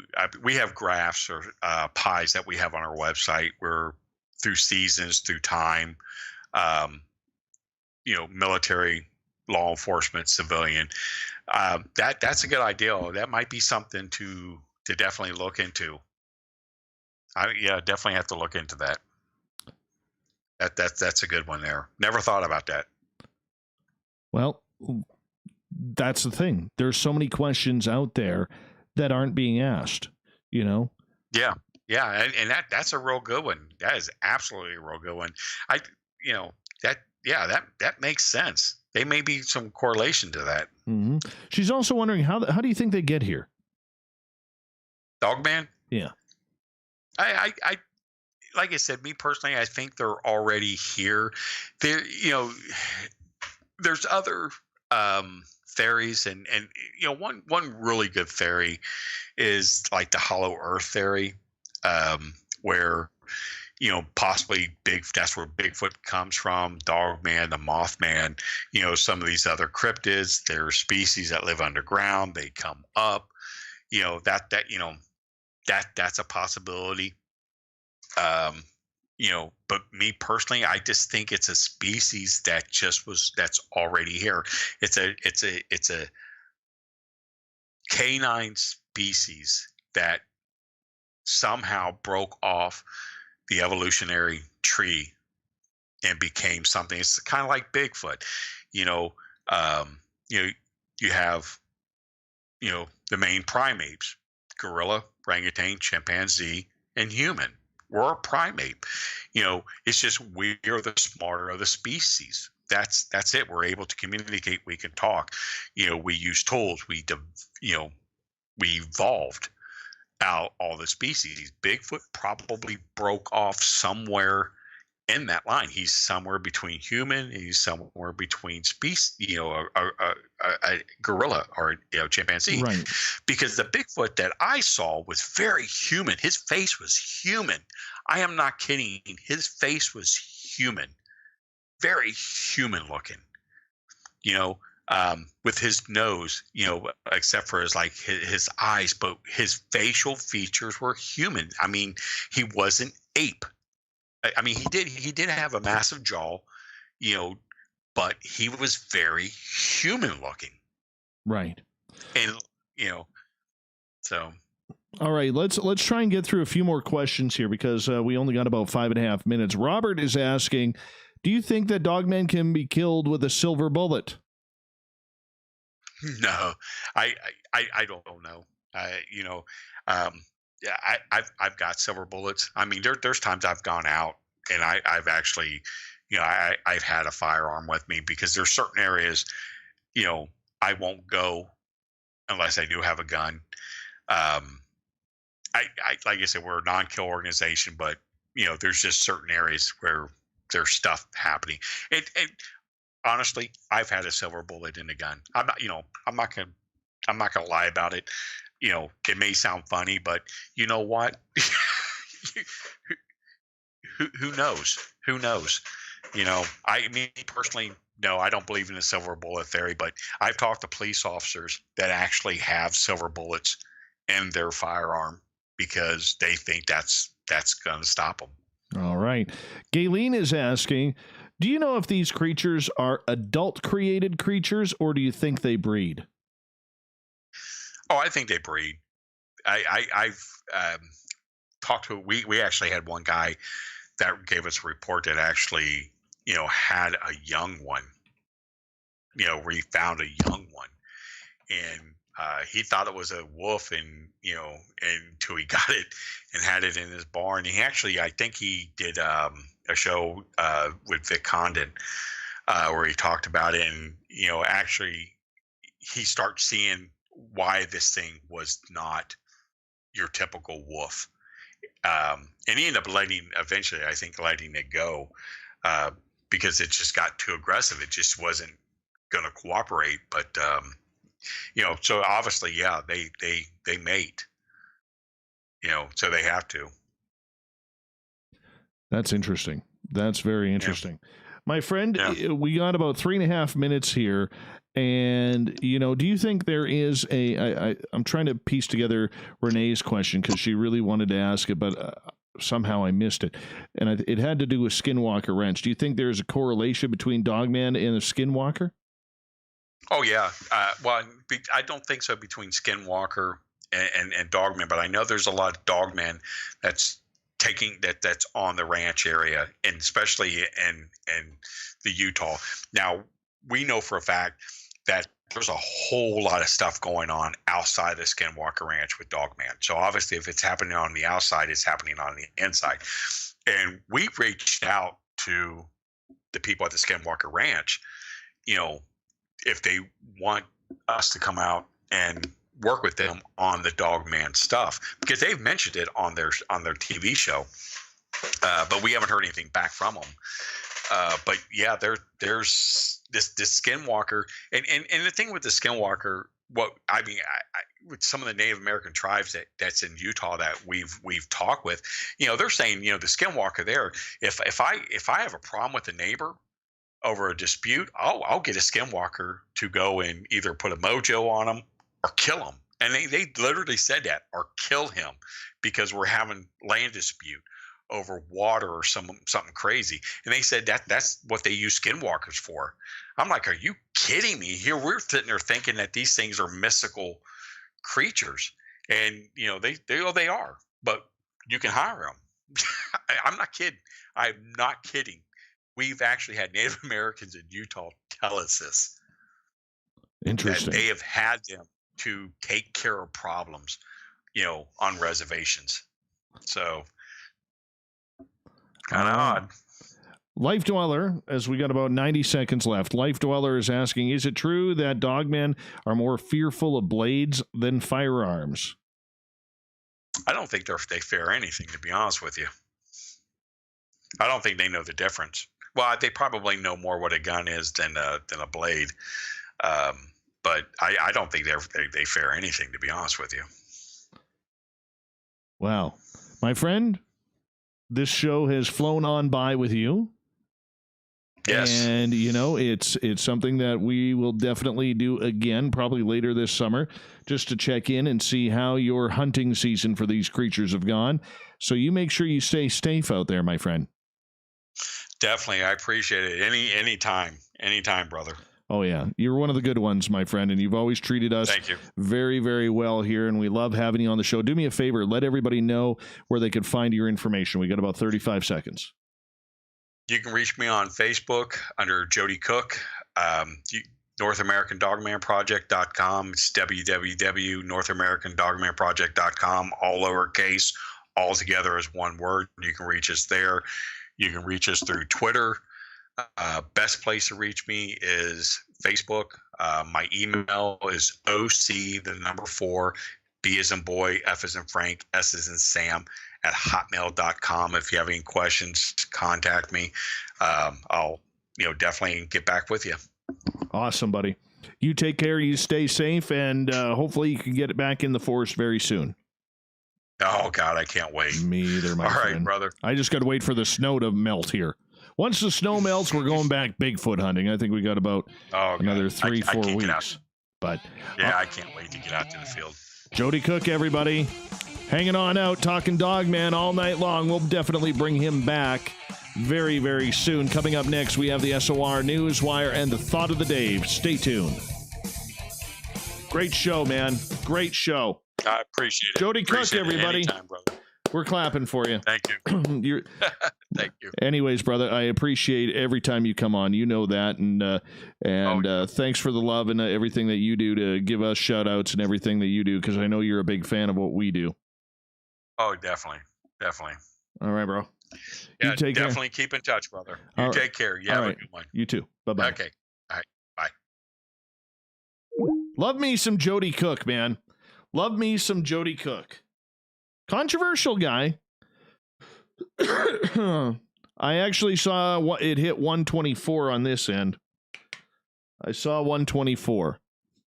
That was a fun show. We will definitely bring Joedy back this summer. Corinth, remind me for August, September. Yeah. Thanks, Gary. I appreciate that, man. Thank you, Robert. Good to have you back again, Robert. Thank you. Spook Cat, are you showing off that brand new t-shirt? Thank you for the pictures. You look absolutely stunning in them. Absolutely stunning in your new Spaced Out Radio shirt. I didn't know we had that purple. That's a nice color. I would actually get one of those. Thanks, Jeannie. Appreciate that. Audra, you're beautiful. You guys are so beautiful. All right. You too, Audra? You too? All right. We did hit 124. We did hit 124. Wonder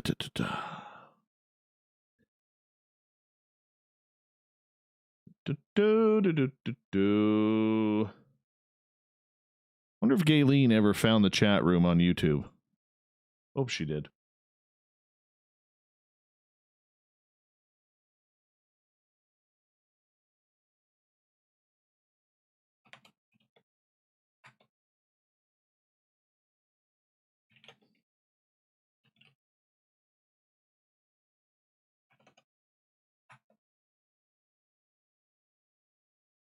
Some good news in there tonight. Good news in here tonight.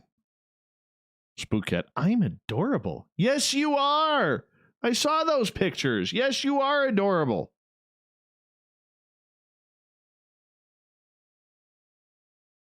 Be nice if Carl showed up again, wouldn't it? I'm looking out the window right now. Come on, Carl, you bastard. Let's do this thing. Let's do this thing.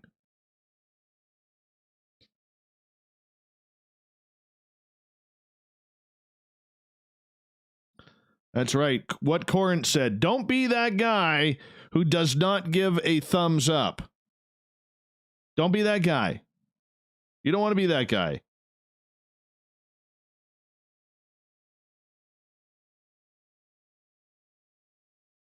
Do.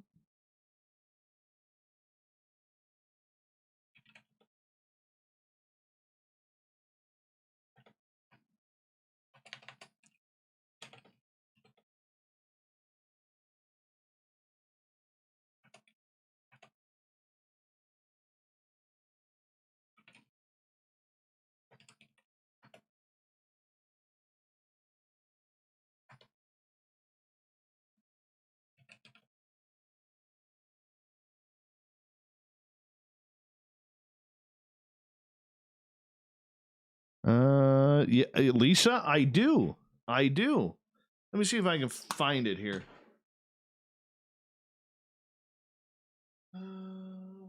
Where is it?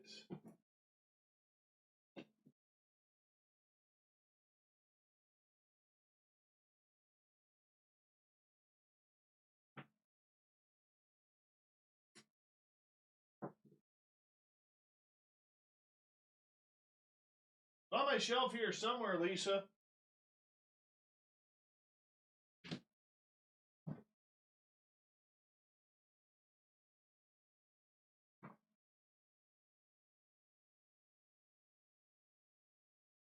What do you say to that, huh? Lisa, check that out. Check that out, Lisa. I still got it. I even got your note inside. I hope you get a big kick out of this as I did. Take care, from a fan, Lisa, redheaded Lisa. Right there. Got it.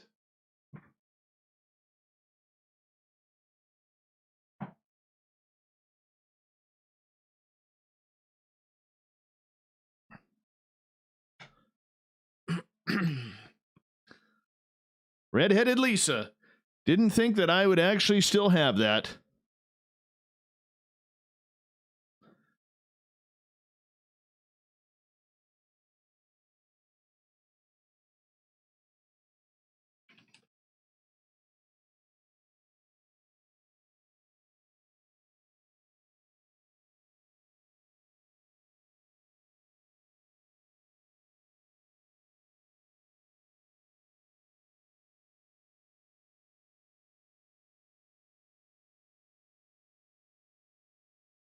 All right, we got about 40 seconds here.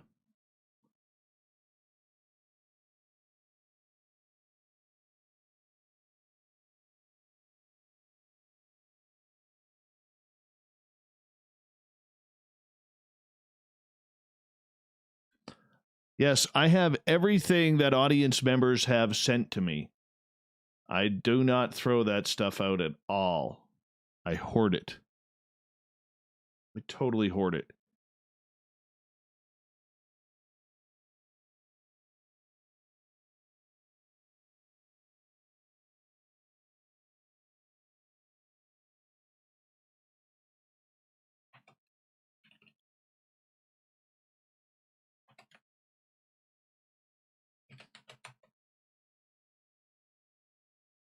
All right, here we go. Music's on.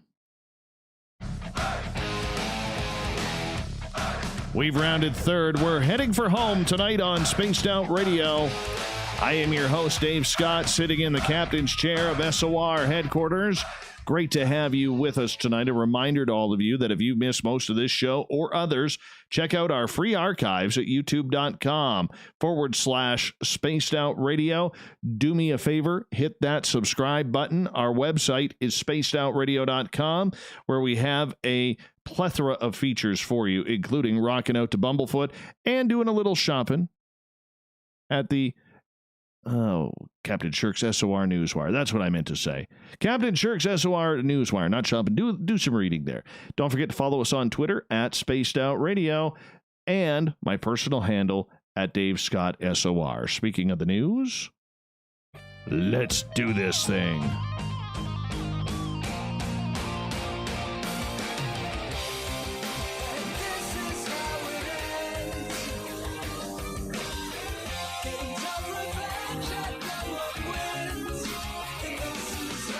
The news is always changing. That's the reason why we bring you the SOR Newswire at the back end of every show, where we get to the weird, the strange, the wacky, and the sometimes absolutely tragic. You know, Canada is in mourning right now, if you haven't heard, after this past weekend, a gunman disguised as a police officer shot and has killed 18 people. He is dead as well. This happened in the eastern province of Nova Scotia, which was very, very close by. One of our great listeners, Goddess Michelle, who's on Twitter.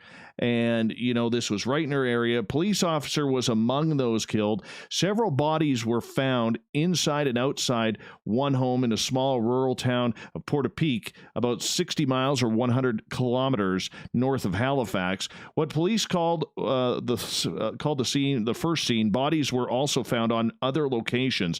The assault began late Saturday, and authorities believe the shooter may have targeted his first victims, but then began attacking randomly. Overnight, police began advising residents of the town already on lockdown because of the pandemic to lock their doors and stay in their basements.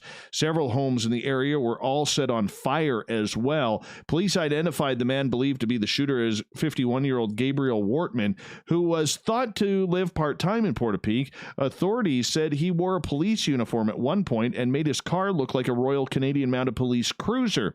Police first announced that they had arrested Wortman at a gas station in Enfield outside of Halifax, but later said he had died. It was not clear how, and they did not explain further. This is one of the most senseless acts of violence in our province's history, said Nova Scotia Premier Stephen McNeil. RCMP spokesperson Daniel Bryan confirmed that 16 people up to the date, which has now been changed to 18, had been killed in addition to the suspect. The dead officer was identified as Constable Heidi Stevenson, a mother of two and a 23-year veteran of the force. Another officer was also injured. Mass shootings are relatively rare in Canada. The country overhauled its gun control laws after Marc Lepine killed 14 women and himself at Montreal's École Polytechnique College in 1989. Before this weekend's rampage, that had been the country's worst mass shooting. It is now illegal to possess an unregistered handgun or any kind of rapid-fire weapon in Canada.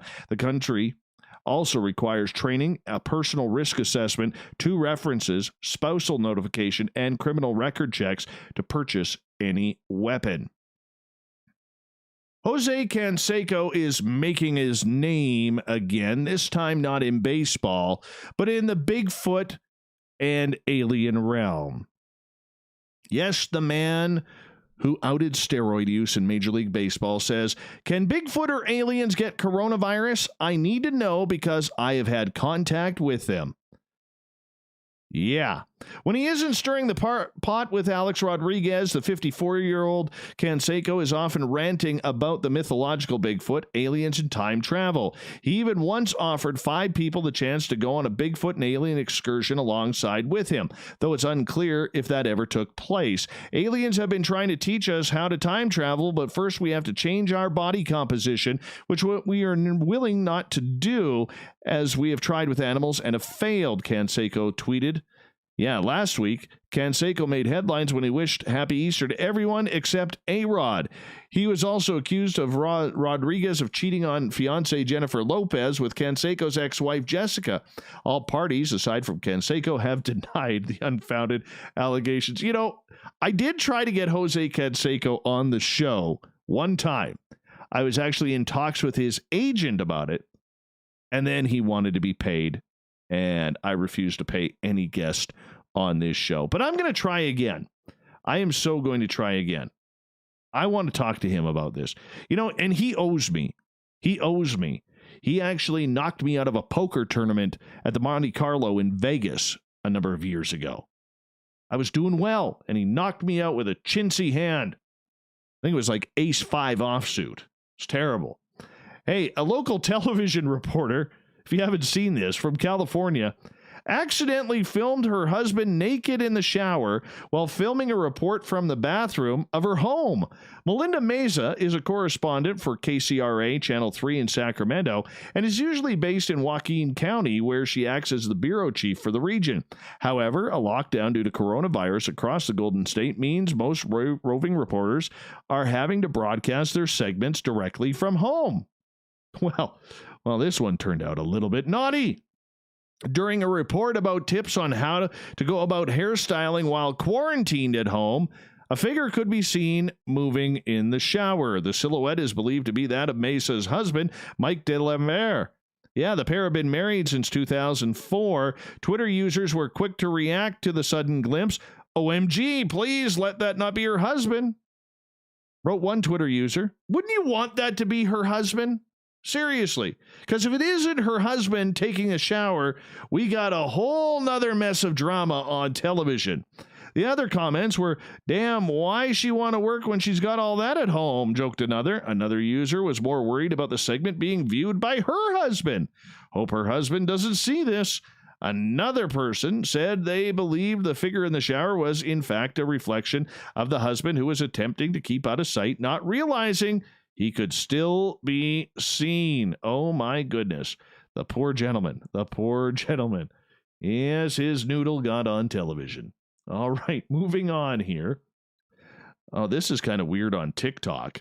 A man may have recorded a possible home invasion while making a dance video. TikTok user Rubik's Cube, aka Ruben, posted the video of himself shaking a leg to Doja Cat's Say So 2 days ago. In the caption, he claimed that he was home alone while recording the dance, but the footage he filmed tells a different story. The video shows him dancing alone that has gone viral on social media, but not for his great moves. Instead, viewers notice something suspicious in the background that has left many stunned. In the video, something appears near the stairwell in the background for a split second before disappearing again. Some viewers described it as a head poking around the corner, while others said it looked like a monkey. Since being posted online, the video has been viewed 1.8 million times. A follow-up video where the TikTok user reacted to the footage has racked up more than 6 million views. In the comment section, thousands debated whether the figure was a ghost, a home intruder, an animal, or if the whole thing was even real. "What the heck was that on the stairs?" asked one person in the comments. "The amount of anxiety I have from this video that someone literally is poking their head looking at you," said another. "The basement is haunted, Rue," said another. However, not everyone was convinced that the TikTok user was really home alone and could have recorded an intruder. Some also accused him of staging the video. So staged. The fact that he put home alone in the caption, wrote one TikTok user. "He definitely planned this," another remarked. Yes. I have to see the video in order to check it on out. I'm curious now. A North Carolina farm is offering to spice up some Zoom meetings during the pandemic by renting out animals, including a miniature donkey, to participate in teleconferences. Francie and Mark Dunlap, owners of Peas and Peas Farm in Indian Trail, said customers are being given the option to have Mambo, an 8-year-old mini donkey, dial into their Zoom conference calls for the price of $50. The Dunlaps say the customers can also choose from a variety of other animal interlopers for their meeting, including horses, chickens, and ducks. "I think it would get some laughs," Francie says. "The animal would make an appearance for the first 5 or 10 minutes so they could actually get along with their meeting." Dunlap set up a website specifically for Zoom meeting bookings and said not all inquiries have come from office pranksters. Some customers want to meet the animals virtually for educational purposes, and others just want to enjoy a virtual farm experience. That's a great idea. Good for them. Good for them. Hundreds of Miami residents were seen flocking to the shoreline this past weekend to soak up the spring sunshine, milling around on bikes, boats, and even bathing on the sand despite beach closures and strict stay-at-home orders. Temperatures in the Florida city rose between a sweltering 80 degrees. Oh, and here I'm in shorts and a t-shirt at 66 degrees today.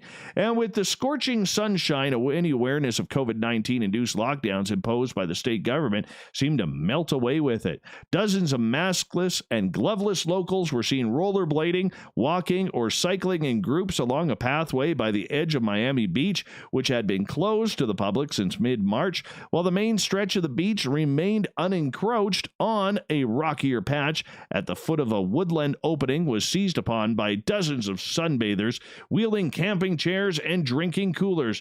Oh, the sin of it all. Absolute sin of it all. Anyhow, other revelers were spotted lounging on their boats in the harbor, riding on jet skis, even kayaking in the azure waters. All right, yeah, there's sharks in there. Dave isn't going to go kayaking anywhere. As of Sunday evening, Florida has suffered 25,996 confirmed corona cases and has recorded 764 deaths. Despite recording its highest single-day increase in confirmed cases this past weekend, Florida Governor Ron DeSantis gave the green light for some beaches and parks to reopen if they could so safely. Miami Beach, however, was not included in the motion. The city's mayor, Carlos Jimenez, said that while he is closing in on a plan to allow parks, marinas, and golf courses to reopen, beaches will have to wait. Says, "I've seen a lot of buzz on social media from people who think beaches in Miami-Dade County are opening up," said Mayor Jimenez. "This is not the case, although we're consulting with medical experts on the future of opening public places. There is no current timeline for opening the beaches." And here we go. There's something in the air today, maybe you have noticed. April 20th, otherwise known as 420, otherwise known as Weed Celebration Day. in some circles because the date corresponds with a numerical code for marijuana. Yes, it seems arbitrary, so how did the number 420 come to represent smoking pot? First, let's get to the myths and rumors. Some claim the number is drawn from the California criminal codes used to punish the use or distribution of the hippie lettuce. But the state's 420 code actually applies to obstructing entry on public land, so not quite, still a rumor. The legend of a police radio code, neither LAPD or NYPD even have a code of 420. San Francisco police have one, but it's for juvenile disturbance, so never mind that theory. There's a legend of a Bob Dylan song, Rainy Day Woman, number 12 and 35, and its lyric, everybody must get stoned. Multiply 12 by 35, you get 420. Seems a bit of a stretch, and Dylan himself has never confirmed any link, even though we know he loves the devil's lettuce. The story appears to hold water the most is this. According to Chris Conrad, curator of the Oaksterdam Cannabis Museum in Oakland, California, 420 started as a secret code among high schoolers in the 1970s. A group of friends at San Rafael High School in California, who called themselves the Waldos, would often meet at 4:20 p.m. to get high. For them, it was an ideal time. They were out of school, but their parents were still not home, giving them a window of unsupervised freedom. They met at that time every day near the statue of Louis Pasteur, the scientist who pioneered pasteurization. The 420 time became a code for them to use in front of their unsuspecting parents, and 420 gradually spread from there, possibly via Grateful Dead followers across California and beyond. It's even the number of the California Senate bill that established the state's medical marijuana program. What was shorthand for a group of friends can now be seen on t-shirts and throughout pop culture, and yes, of course, every April on the calendar. All right, here we go. Marty, that's a great clown tonight on Twitter at hashtag Spaced Out Radio. Thank you, Marty. Yes. Thought of the Dave happens every night at this time, where we ask a question on our Facebook and Twitter pages, then read your responses on the air, because we love the audience participation around here. Today's Thought of the Dave is as follows.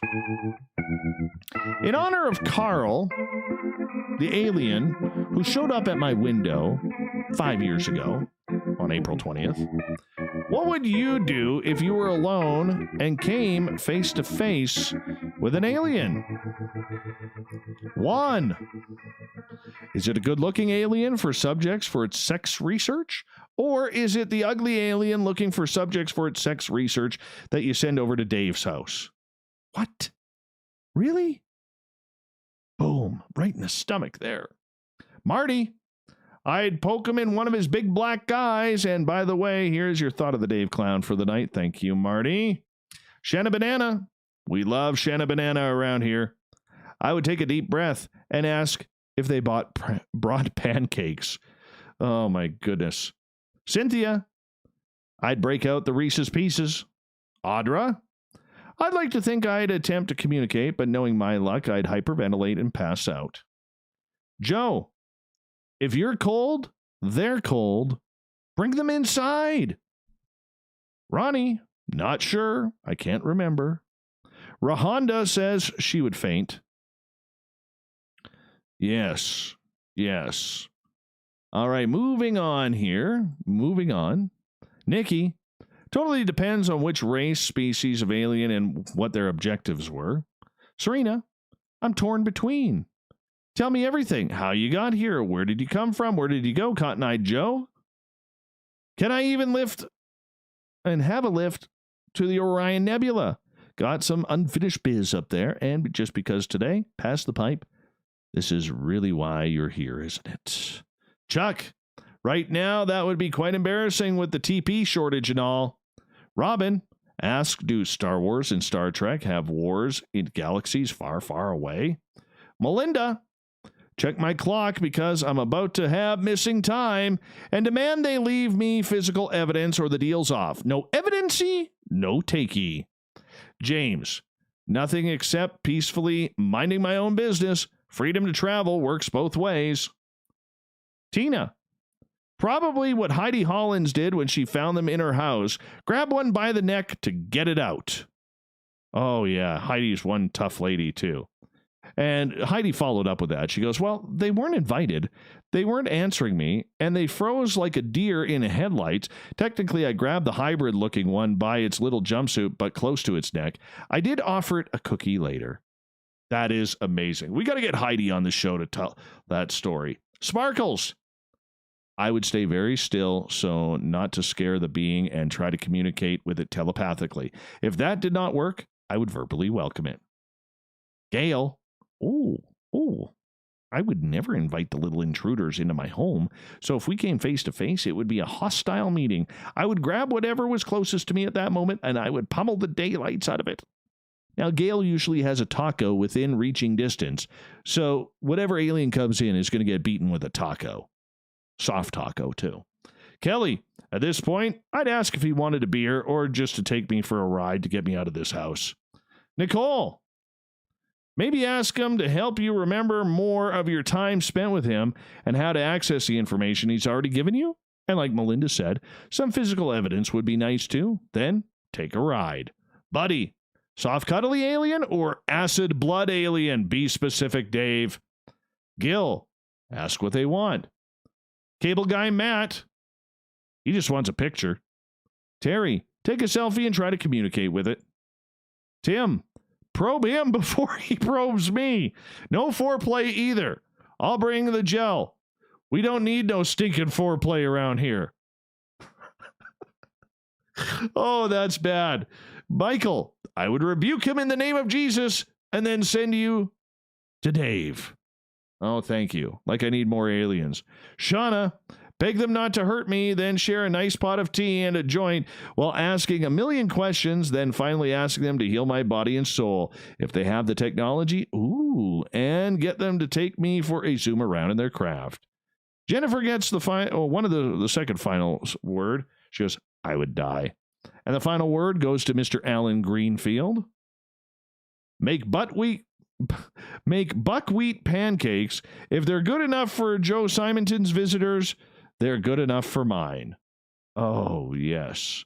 Oh, yes. That is awesome. Thank you to everybody participating in the Thought of the Day. We will do it all again tomorrow.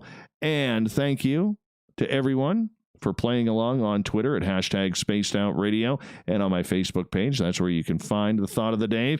Big thanks to Captain Shirk for getting our news all together tonight. Really appreciate the great job that you do, Captain. And, of course, to the amazing Joedy Cook, who is hanging on out, talking Dogman all night long. We really appreciate that. We got Mr. Ron Bumblefoot Thaw rocking in the background with Little Brother is Watching. Bumblefoot is the official music of Spaced Out Radio, rocking us in and out of every single show. Get your horns up for the guitar god himself. Special thanks to everybody listening in at home, at work, in your cars, wherever you may be. Thank you to everyone participating in our chat rooms on Spreaker, YouTube, LGAB, Revolution Radio, Facebook, the SOR Space Travelers Club on our website, and to all the snarkers and snarkettes on Twitter at #SpacedOutRadio. Remember, this show is copyright by Spaced Out Radio and SOR Media Ventures Limited.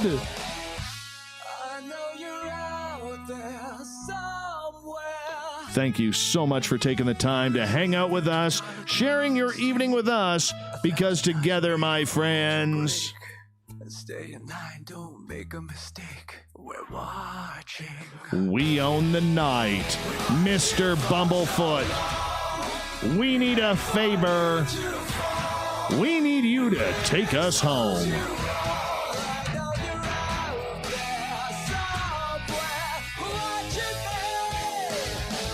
Have a great night, everybody. I want to see all of you back tomorrow because we're going to have more fun again. Come join us, will you? The water's fine. Come take a dip on the woo side. Good night. Woo!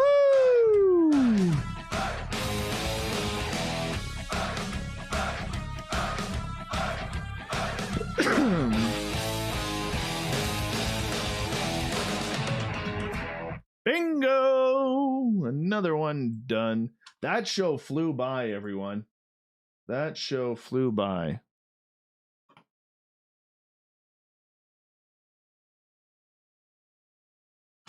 That show flew by. All right. I'll read you something here. I have this resident troll. All right. Goes by Illuminati at Expose the Cover-Up. Expose starts with an X. He goes, "Oh my God, David, you are so cringe. Your whole alien story is so fucking stupid. I laughed my ass off hearing about it.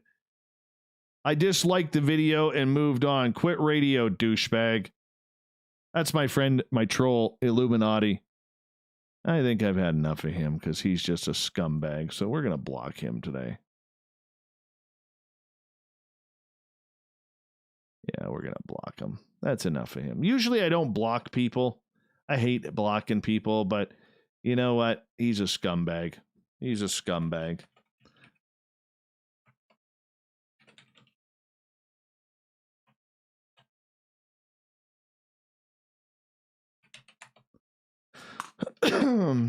Hey, we had a lot of people in here. 124 we capped out at. We got a new record, everyone.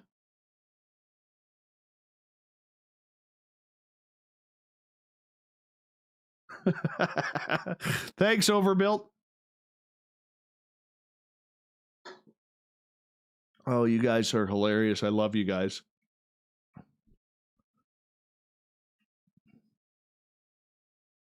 Yeah, yeah, there's a couple of trolls out there. Oh, hey, it happens. I don't usually block the guy, but I finally did. Sometimes he was funny. See, that's the problem with trolls, and that's the debate I have with trolls. Is that, you know, they are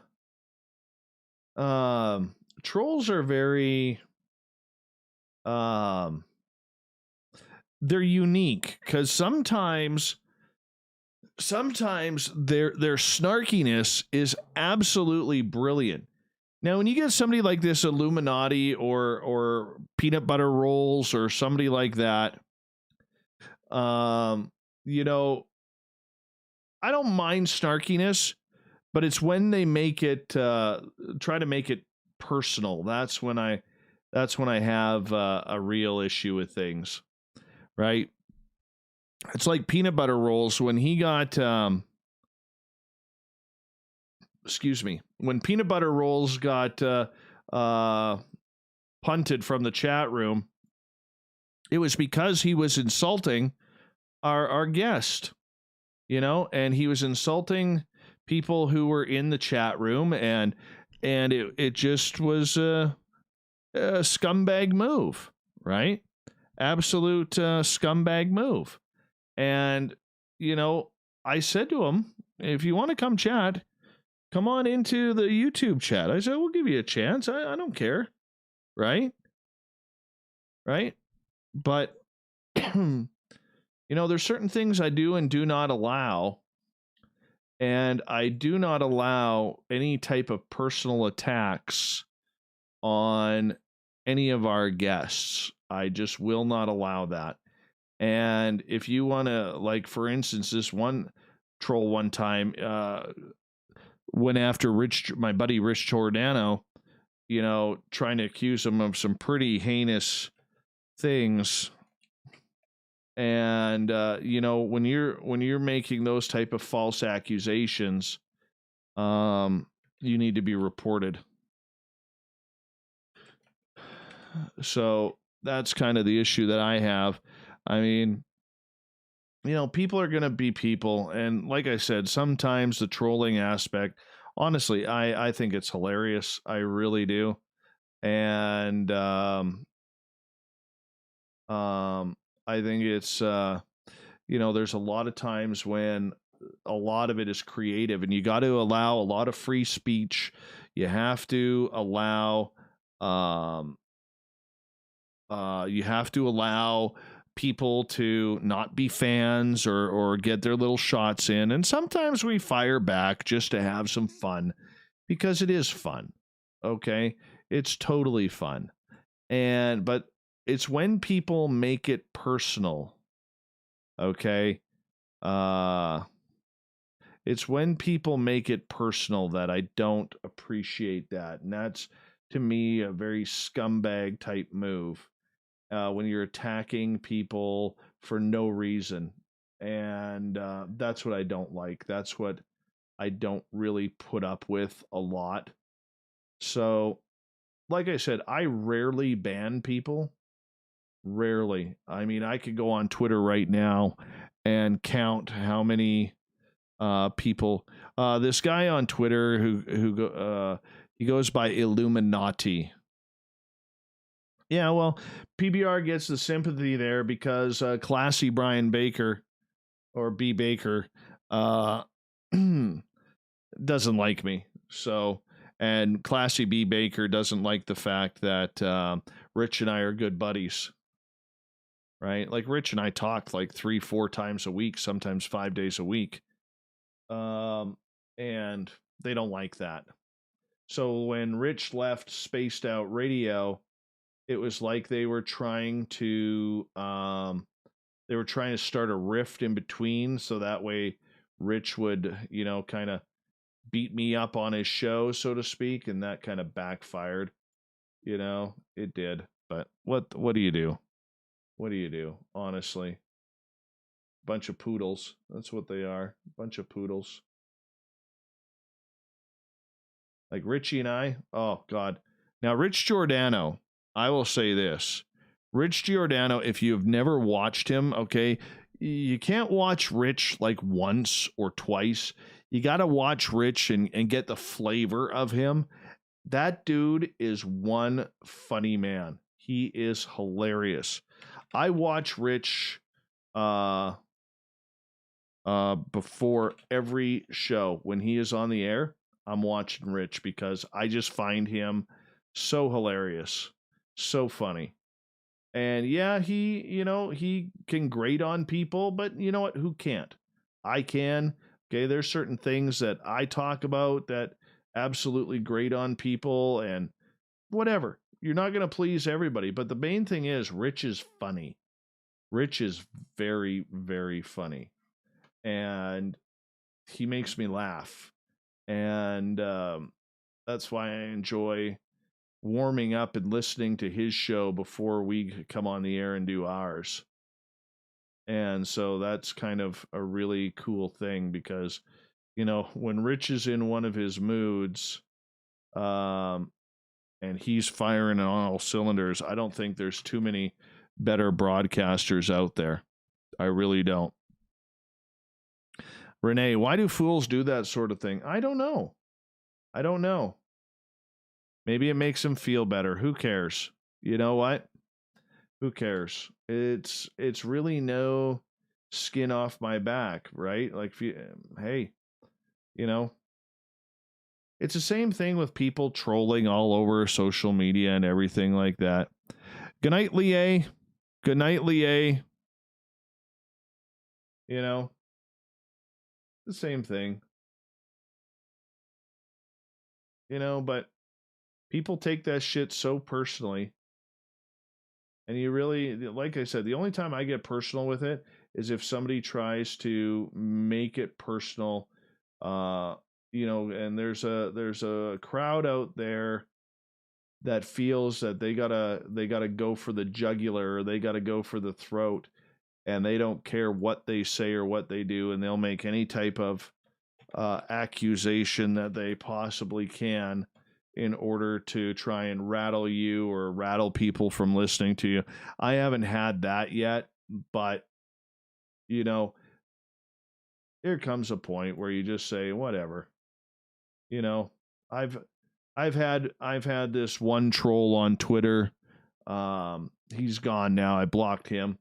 He tried to accuse me of being racist and allowing racist people on the air and all because, and fakers on the air, all because he wasn't a fan of Joshua P. Warren. And I know there's a lot of people who aren't out there, or who aren't fans of Joshua's for whatever reason. So he started calling me a racist and a bigot and that I support hoaxers like Joshua P. Warren and put them on the air all the time, which was really funny because Joshua P. Warren has only been on this show once, number one. And number two, Joshua sells this thing called a wish box that, look, I don't agree with shit like that. It's like David Sarita with his staffs. Okay. And I did not allow the whole wish box thing to be a part of the show. And oh, cool.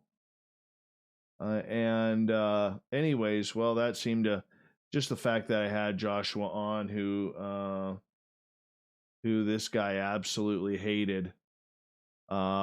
This guy went around Twitter. He even went as far as trying to push Bumblefoot into saying, why do you allow a racist person to use your music and all of this stuff? And it was pretty horrific, right? Because that was my first real taste of cruelty on the internet. And the funny part about it is, oh, absolutely, Derek, I agree with you. The funny part about it is, though, is that, I have people on my team who are of different sexual orientation. I have people on my team who are of different color and races. I have people who, like, I just don't care. I don't care what your sexual orientation is. I don't give a shit about what color your skin is. Because you know what? In the end, if I need a blood transfusion, your blood's red, my blood's red. If you're O positive, fuck, you can feed me. That's all I care about. And if you're dying and you need some blood, guess what? Old Davy's got a pint you can have. That's the way I look at it. And but there's some people out there where they feel it's their duty to try and absolutely rip you a new asshole every chance they get. And they don't want to hear it because they don't want to hear, I'm not saying justification, but they don't want to hear things because they've already made up their mind. So, I mean, the funny part about it is my business partner for Spaced Out Radio, he's of East Indian descent. I've known the guy like 18 years, and he said, he's like, when we've talked about it, because I tell him everything, he's like, dude, he's like, that is so funny. He goes, if I would have known you were a racist bastard, I would have, made you come clean the floors of my bar before I got into business with you. I'm like, you jerk. I said, yeah. I said, why don't you just do me the favor, because you look like a garden gnome, and come on over and keep the deer out of my garden for once.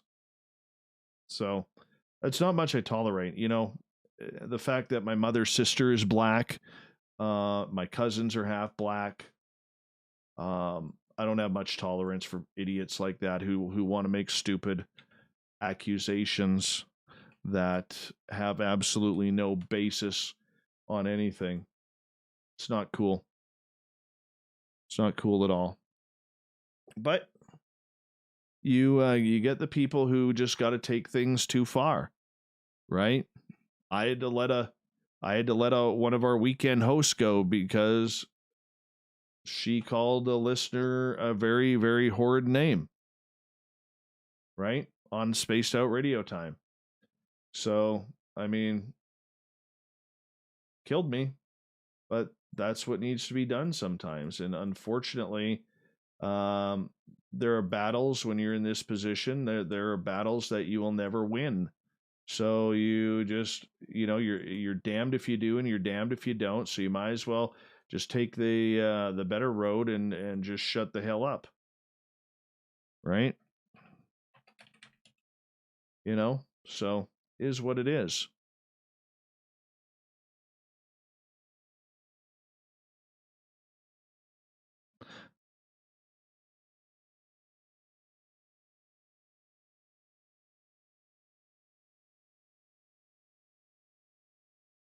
But there's been good people,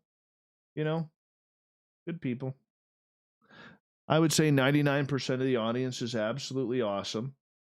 And it's the loudest 1% that try and cause a scene and do whatever they feel is necessary to try and do whatever, and if you give them a lot of space and a lot of time, eventually everybody learns that the person is an idiot and they move on. Not that big of a deal.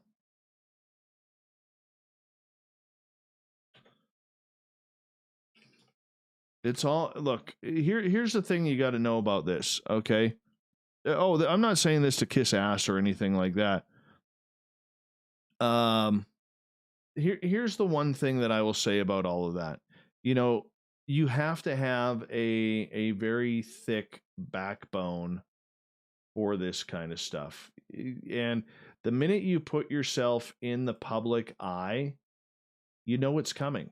It doesn't matter if you are a cardinal saint, doing your own podcast, you're going to get some sort of flack or you're going to get something.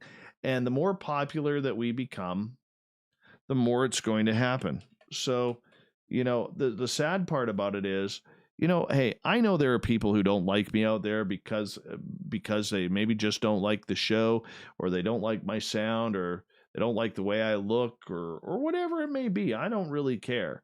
I really don't. But like I said, the only thing I don't like is when you make it personal.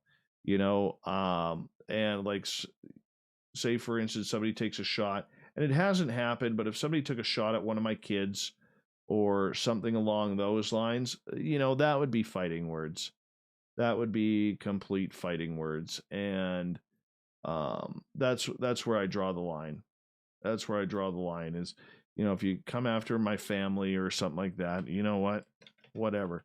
But it's coming, and eventually it's going to happen. That's the shitty part, because there's always got to be that one person who is out there. Tomorrow night's show is the crypto guru Ronald Murphy. We got a lot of woo this week, Derek. We got a lot of woo this week. Derek, you better. I'm just going to forewarn you right now. You want to pace yourself. Okay, we got the crypto guru tomorrow night. We got Joni Mahan and Deanna Simpson talking about Deanna's hauntings at this house, all this poltergeist activity and stuff. That's on Wednesday. Thursday is David Weatherly, and he brings some serious woo.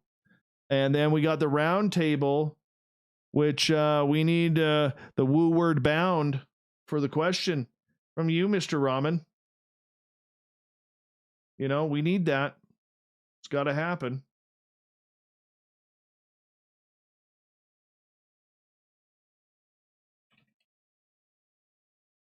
It's got to happen.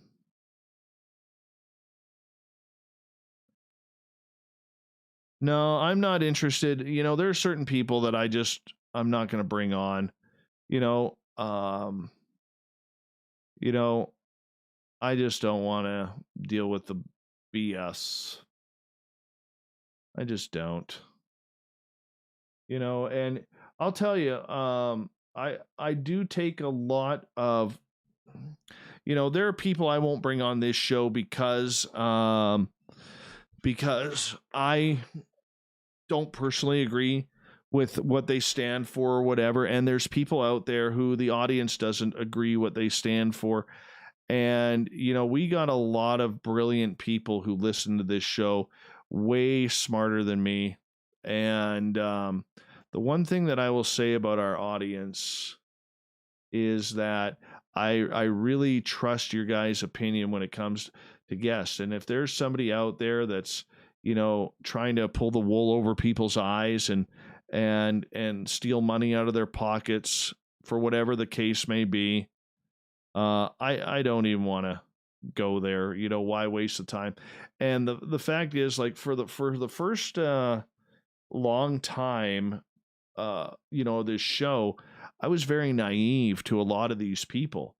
I was very naive, being a one-man show.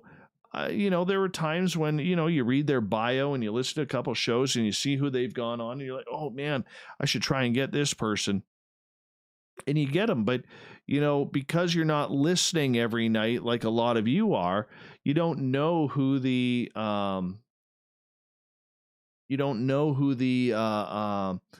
who the scam artists are. Streetlight Mike was great woo. Fantastic woo. He never admitted if he got taken by aliens, though. Right? So, a lot of it was a learning curve, too. So, what am I looking for? We transfer. And this one will be in Dropbox.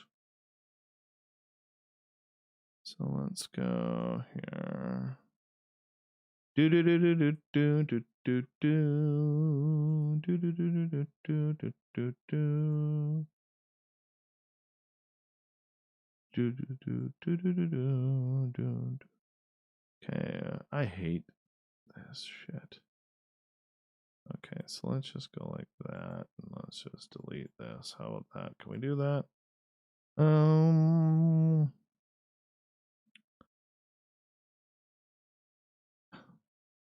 Our Keith Anders is my uncle now. That's awesome. I talked to Keith today. Keith is doing good. Okay, what the hell did I do here? Close that. What the hell? Rename this. That's what I did wrong.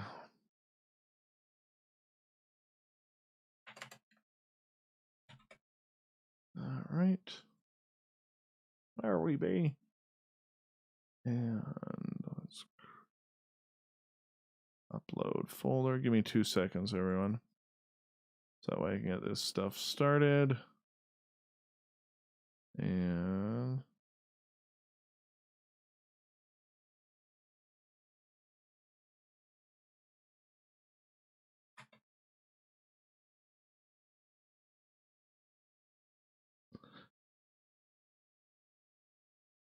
yeah. Did you hear David Wilcock's latest video where he's apparently doing a meditation, then gets up, says to his girlfriend or whoever, say some shit. Like the fact that mofo is making probably 6 figures off of this is brutal. Brutal.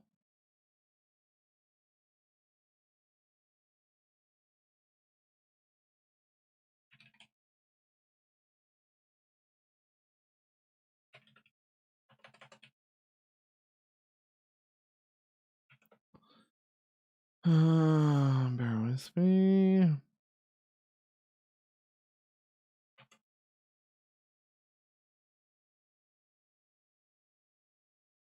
I just got to get my verification code. 1 second here. 903-641.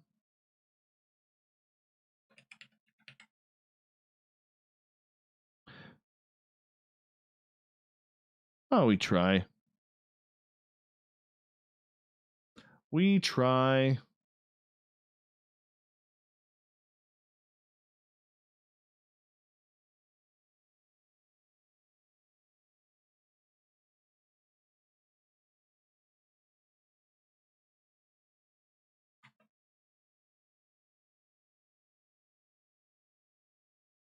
Let's see what else we got. What's the deal with David Wilcock? Oh, it didn't work on my laptop. What are you guys talking about? Hold on. What did Shanna say? Shanna. Yeah, Shanna Banana and Derek, we're just having some sign up stuff here. I'm gonna hopefully get on that in the next couple days because you're not the only ones who are struggling. I've got like 5 or 6 in there right now that we got to get to. And when we switched the website over to the bigger server, for some reason that got knocked out. So that's what we're trying to fix right now. So leave it with us. I am on it. I'll let you know as soon as everything works. As everything's work.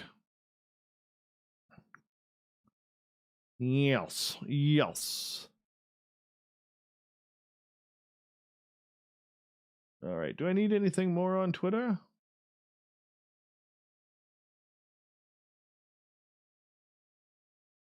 I don't think so. I think I'm done with Twitter for the night. Renee? Hey! Hey, thanks, Derek. Appreciate it. What? What the fuck, dude? Seriously? You didn't have to do that. Oh, man. Come on. Thank you. Wow. Speechless, man. You didn't have to do that. That's insane, man. Hey, April, how are you? Derek, what are you doing, man? I know you love the woo and everything, but, you know, are you sure you're not over woo right now? Because I know you were pushing the limits there on tonight's show. Are you okay?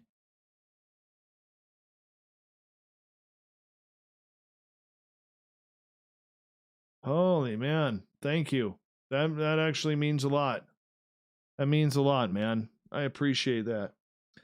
You know, Derek, I absolutely, honestly, you know, you guys in the Twitter crowd, whether it's you or Juan or Skeptic or Shanna Banana or Maureen or, you know, Canadian Joe or whoever it is, Goddess Michelle, you guys, honestly, I look forward each and every night to seeing you guys, man. And when you guys aren't there, I kind of feel like left down, like, oh shit, did I do something or bring on the wrong guest or whatever? But when you guys get fired up and you guys are just absolutely hammering on the Twitter, and getting with the woo and everything, you guys honestly, it is so hard for me not to laugh at times. It is so hard. And I don't know how I hold it together, but I mean, there was one, Derek, that you put on there, and it was something really sarcastic, and he used a Dave Chappelle one, where it's like, you know, where does one find all this woo? And, you know, it was something like you were just trying to figure out, you know, playing all coy. It was fucking awesome. But I love you guys, and, you know, I realize that, you know, yeah, it's hard to explain because I get you guys and I get your humor and everything, and it's phenomenal. It's honestly phenomenal, getting to watch you guys all hang out there and kind of hang with us and just see what's going on and everything like that, because, you know, the comments and the shit you guys come up with, it's phenomenal. Oh yeah, Audra loves it when it looks like I'm about to crack. Yeah, Overbuild Automotive, we love you too, man. Oh yeah. It's just, that's what, you know, like I said the other night when I kind of opened up a little bit, you know, you guys absolutely, it's hard to explain. Like when I was working in Vancouver in radio, all I saw was like a wall and a screen. But here, like with all the chat rooms and Twitter and everything, you kind of get to have that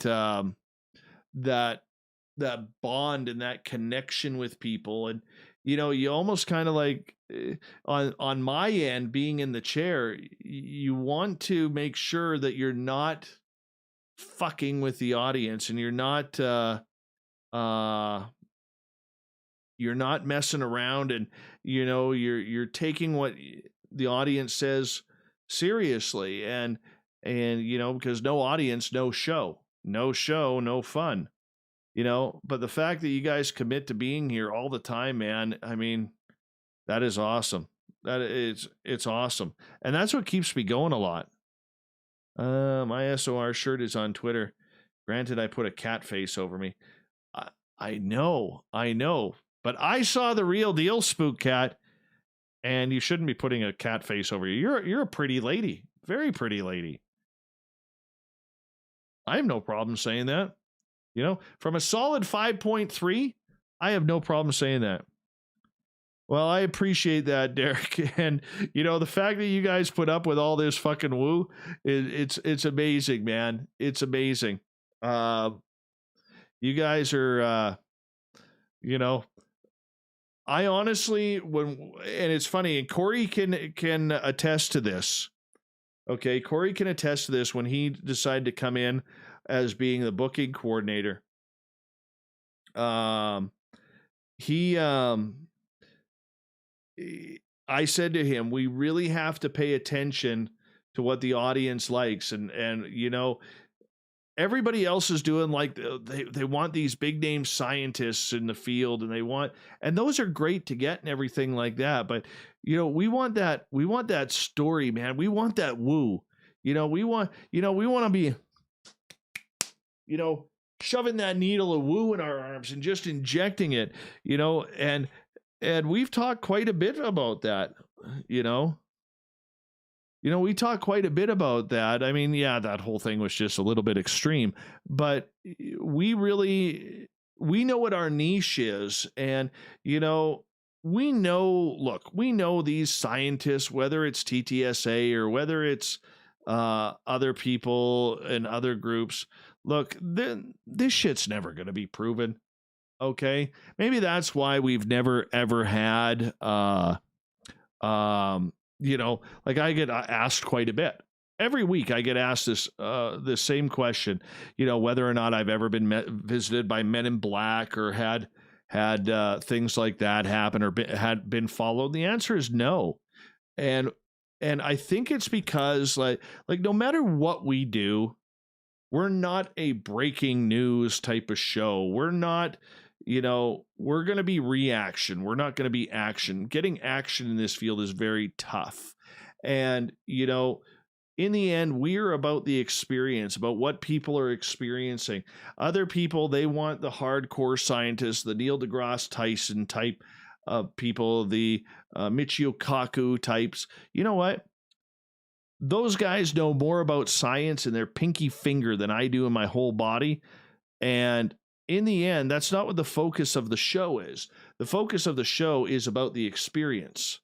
And that's why when we build the shows, you know, I've said to Corey, you know, like Corey is an amazing booker. Like he just filled up like, you know, most of May, and, you know, he's already getting started on June. And I said to Corey, you know, it's great to get these scientists and heavy duty researchers on, but they got to be able to tell some stories, because we aren't built around the science. We're built around the phenomena and bringing that phenomena in to try and bring the woo every night. I can tell, you know, like for instance, I can tell on a night where, like with Geraldine Orozco, I can tell there's a lot of people who don't get excited about Geraldine Orozco because I see the numbers. But that's a show because we don't deal a lot with you know, that type of storyline in our show. I know it's important for me to do that because there is a populace that loves that type of show. And I realize that type of show is not for everybody, but we still have to do it because it's in the gamut of what we do. And, you know, personally, I love Geraldine. I think she's a very knowledgeable woman. Do I understand half the shit? No. But our numbers go down. Not to the point where it's concerning, but they do go down. But the minute I bring on like our Keith Andrews, the numbers jump way up to compensate for that because everybody loves that woo. Everybody needs that woo, you know? So you have to do, and you have to play what the audience is all about too. So, I mean, our audience, you guys want that woo. And that's what we need to try and bring. And that's why, like with Corey, you know, I've said to Corey, you know, it's great to get these heavyweights on, but we want them to tell a story. Like if you gave me a choice between talking to Neil deGrasse Tyson or Michio Kaku about time travel and aliens, or Sammy Hagar talking about his alien encounter, 100% of the time, I am taking the Sammy Hagar. You know what I'm saying? And I realize it's easy to say, okay, well, Sammy's a rock star. He's this, he's that. And, you know, he's fronted, you know, Van Halen, and he's written songs about alien encounters and so on and so forth. And that's great. And that's perfect. But, what I don't see what a person like Michio Kaku and I've studied them. I don't see what they bring to what we do. They don't fit into our mold. They don't fit into what we are trying to accomplish with this show. And you guys know I very rarely ever bring up Art Bell. Okay, but when we formed this show, the one thing that I wanted to do was give me 1 second. I wanted to get radio back to that spookiness of the night. That excuse me. That you know, that area where when we would all listen to Coast in the late 90s, early 2000s, before the premature retiration started, and we would hear every night it would be something spooky. And, you know, it wasn't, I remember tuning out when every night it was either doom and gloom or solar flares, doom and gloom, solar flares, doom and gloom, solar flares, and nanotechnology. I mean, it seemed like when Art got on a roll with something, that's kind of the direction he took. But when we put this together, the one thing that we did do is we looked at what Coast to Coast was doing in their heyday, and we said, that's what we got to bring back.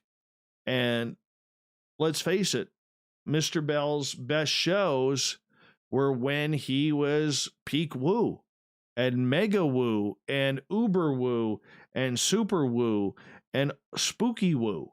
That's what brought everything in. That's what brought it to perspective. I mean, like my favorite show ever was The Sounds of Hell. I mean, who can't forget that, right? So, I mean, the influence was there. I didn't want a big scientific show or anything like that. Not because I'm not good at science and I don't understand science, and I'm starting to learn it a little bit more because you kind of have to, right? But for the most part, it's mostly been about just trying to remember the good old days of bringing back what was right about nighttime radio. And what was right was us feeling a little bit jittery and a little bit scared, all thanks to an amazing voice and a friend of the night. And that's what it came down to. And so that's like, when I look at everything, that's what I want to remember the nights as, is those nights where I got scared driving home from my radio station in Vancouver out to Mission, British Columbia, where I lived, which was about an hour away, and going through the countryside that was really dark and hilly and windy roads, and getting the shit scared out of me because that's just what happened. You know, and that's kind of where when I look at what we're doing, that's where I kind of want to take this, right? Is I want people to remember us as that show that brought the strange and weird and brought it to to that boiling point of how can I put it? That boiling point of woo. That's probably it. The boiling point of woo. I mean, who doesn't? Who doesn't want that? I do. I have a lot of fun, man, talking about that shit. I have a lot of fun talking about it. It's great. It's absolutely great. Right? I mean, if you can't talk about it, and you can't have fun with it, you might as well get out. And trust me, there's a lot of hosts out there who need to get out, but they don't. They don't leave us. They don't. Hey, give me like a couple minutes here. I want to I got to run my dogs outside, and then I want to hit the bathroom here. So I'll be right back, guys. I'm not going anywhere. I'll be right back.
Sorry about that.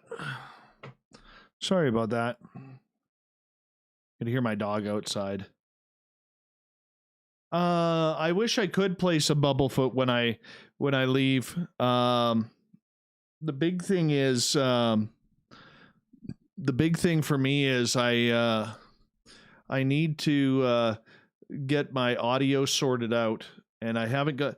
We've kind of patched the whole YouTube thing together, and the setup is not quite what works for what we were trying to do.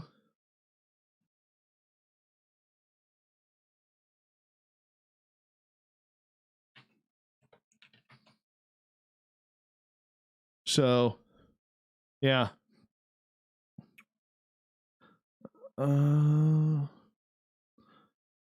Yeah. We're hanging on out, man. We're hanging on out. Derek, thank you once again for that. Honestly, that was so unexpected and everything, man. And hey, I got a question for you guys.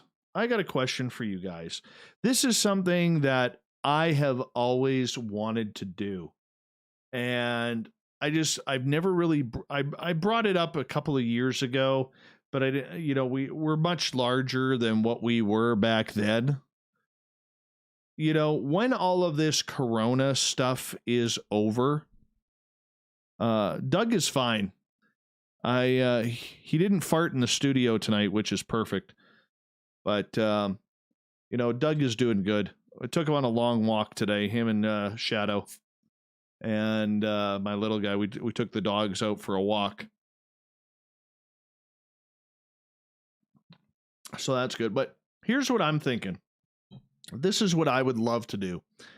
When all this coronavirus shit is done and we're allowed to travel and we're able to, go places again. What do you guys think about getting together and having like a spaced out radio party in Vegas one weekend? And I realize that's expensive for a lot of people and everything like that, but I think Vegas is one of those fun centralized locations that we could all kind of hang out, and have just, a big spaced out radio party. I'll bring in some guests. I know a lot of people would travel to Vegas, and people who live in Vegas, like David Weatherly, who would come out and hang out with all of us and everything like that. But if we put something like that together, is that something you guys would be interested in?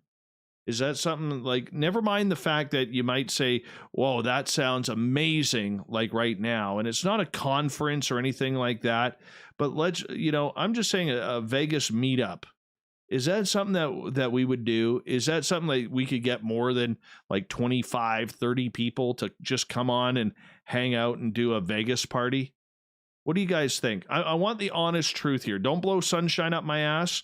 I'm curious. Is that something that you guys would be interested in if we looked at doing that? Oh, Corrance, you could definitely do that. You could definitely dress up like a priest and tell us all we're going to hell. Mark, we could definitely do the Naruto run. And maybe that's what we do is well, what I'm thinking is doing like one Vegas meetup a year. I was hoping to start that later this year, and, I've talked to Ashley, my investor, about it, my business partner, about it, and he is totally game for that. I know, Renee, I know you're stuck on the other side of the world. I know that. But is that something that, I'd try and put something together or something like that, with a hotel or something that we could maybe, like just kind of all get together and just hang out and party. I don't want it to be too expensive, because I know there are people who listen to this show who have tens of thousands of dollars in the bank, and there are people who listen to this show who are struggling to get groceries every month. So I know exactly what we're talking about here. You know, I just think it would be kind of cool to do that.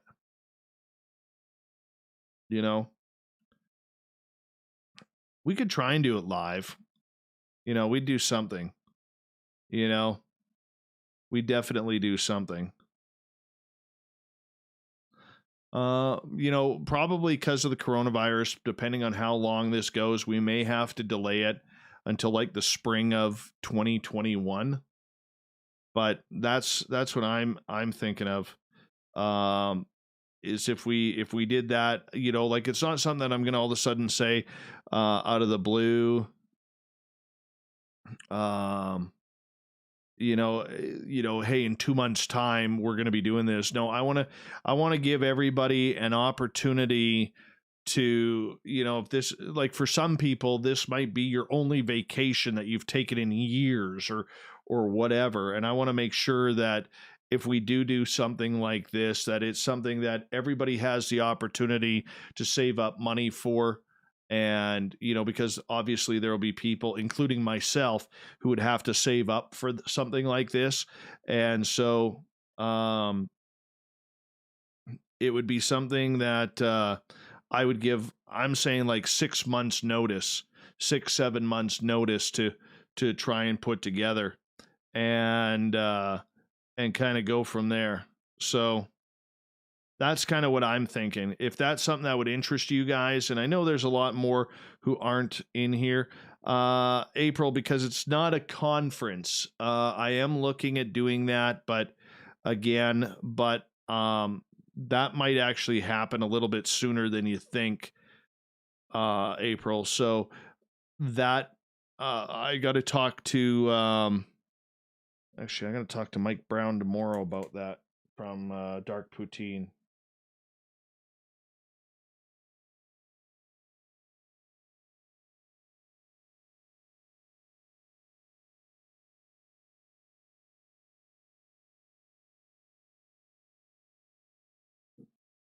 So that would be something that we'd look at doing. You know, I what I'm saying is I don't want it to be a conference. Okay, what I want to do is I just want us to get together for a couple of nights in Vegas and just kind of, you know, party our asses off talking about the weird and the woo and all of this. Do a big dinner get together.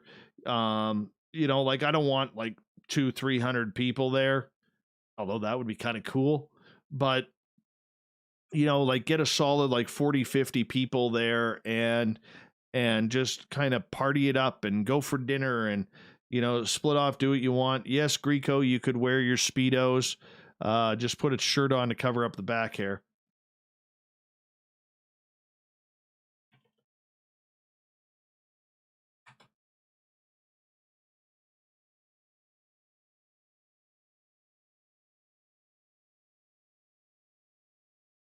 For sure, Marie. Love to meet you guys. Absolutely. But I'm only 3. Can I travel? Yeah, Nick, I have a feeling you're older than 3. I think you'll make it. Of course, Carl, the alien, would be invited. Really, it'd be whoever would want to come. And like I said, I would invite some special guests to join us as well.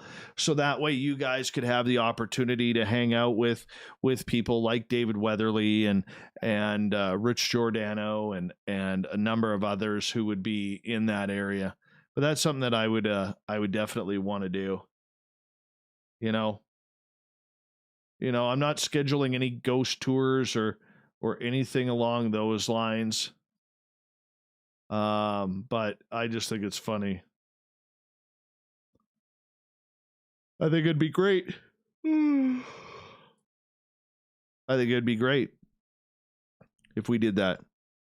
Who would go? I can make a night for sure. I'm in Arizona. You better, Slim. You better. You know?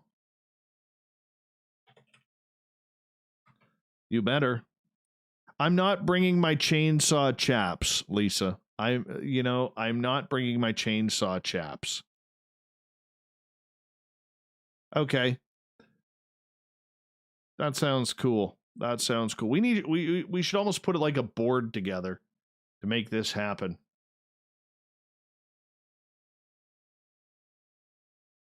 Redheads are definitely allowed. Redheads are definitely allowed. Assless chaps.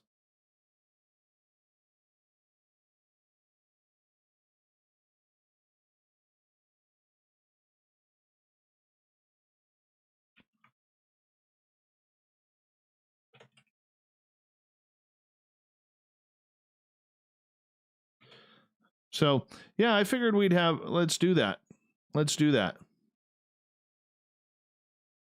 I would love to have another paranormal conference up here. David Weatherly and Ross Allison and even Grant Cameron, they all bug me about that. When are you going to put something back together up there? You know? When are you going to put something like that together? And I'm like, dude, I'm trying. I've never been to a Tenney lecture either, Shanna. I never have. I want to.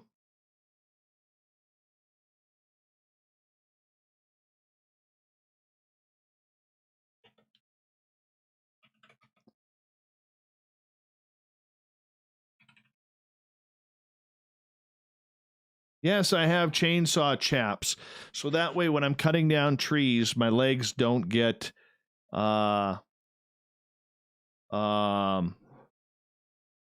mangled.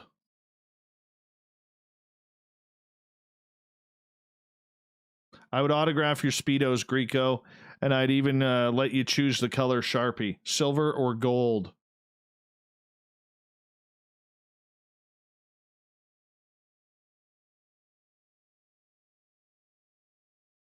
So, yeah, be interesting. It'd be interesting. But we'll start work on that. If you guys want to do that, we'll start work on that. We got 82 people watching right now. 82 or 81 now. And we only got like 20 in the chat room. If you're one of the 60 people who is not in the chat room right now, come join us. Come join us. Come hang out. Come say hello. We don't bite. We may nibble, but we don't bite. We don't bite.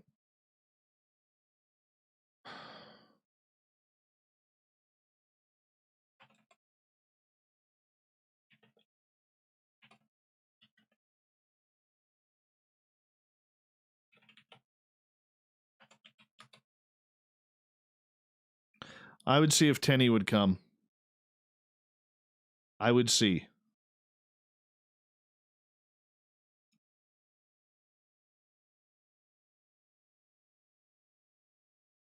Let's see here.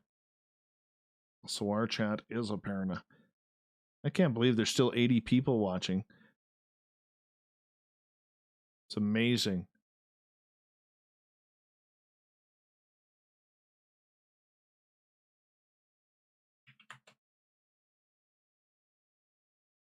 Amazing.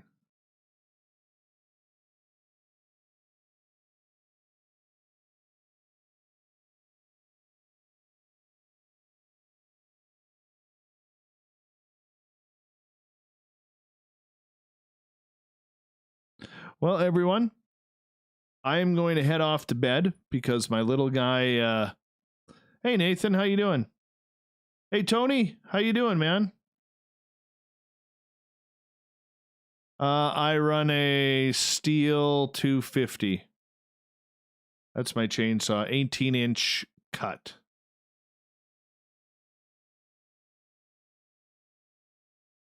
We hit 80 likes. That's a new record. We hit new records, 124 live and 80 likes. That's awesome. We should all be proud of ourselves. We should all be proud of ourselves. I will try that. But yeah, if you guys want us to plan that, I'll talk to Corrins about that. See if we can get a team together to build a spaced out weekend in Vegas. I think we're probably going to have to look at spring next year. And So I think this year, you know, granted we could probably do one late, but everybody's just going to be so hurting from the money and everything that we've all lost and everything like that. I think if we planned it for spring next year, like in March, well, let's see, when did the friggin' snow stop here so I can drive to the airport? Let's say April next year. I think we should plan something, because it's going to take a number of months to get everything going. But everyone, I'm going to say goodnight. I got to get up early with my boy tomorrow and hang out with him, and him and I got some stuff we need to take care of. But thank you so much for joining us. It was a fun night tonight with Joedy Cook. Tomorrow night, the crypto guru, Ronald Murphy. We're getting into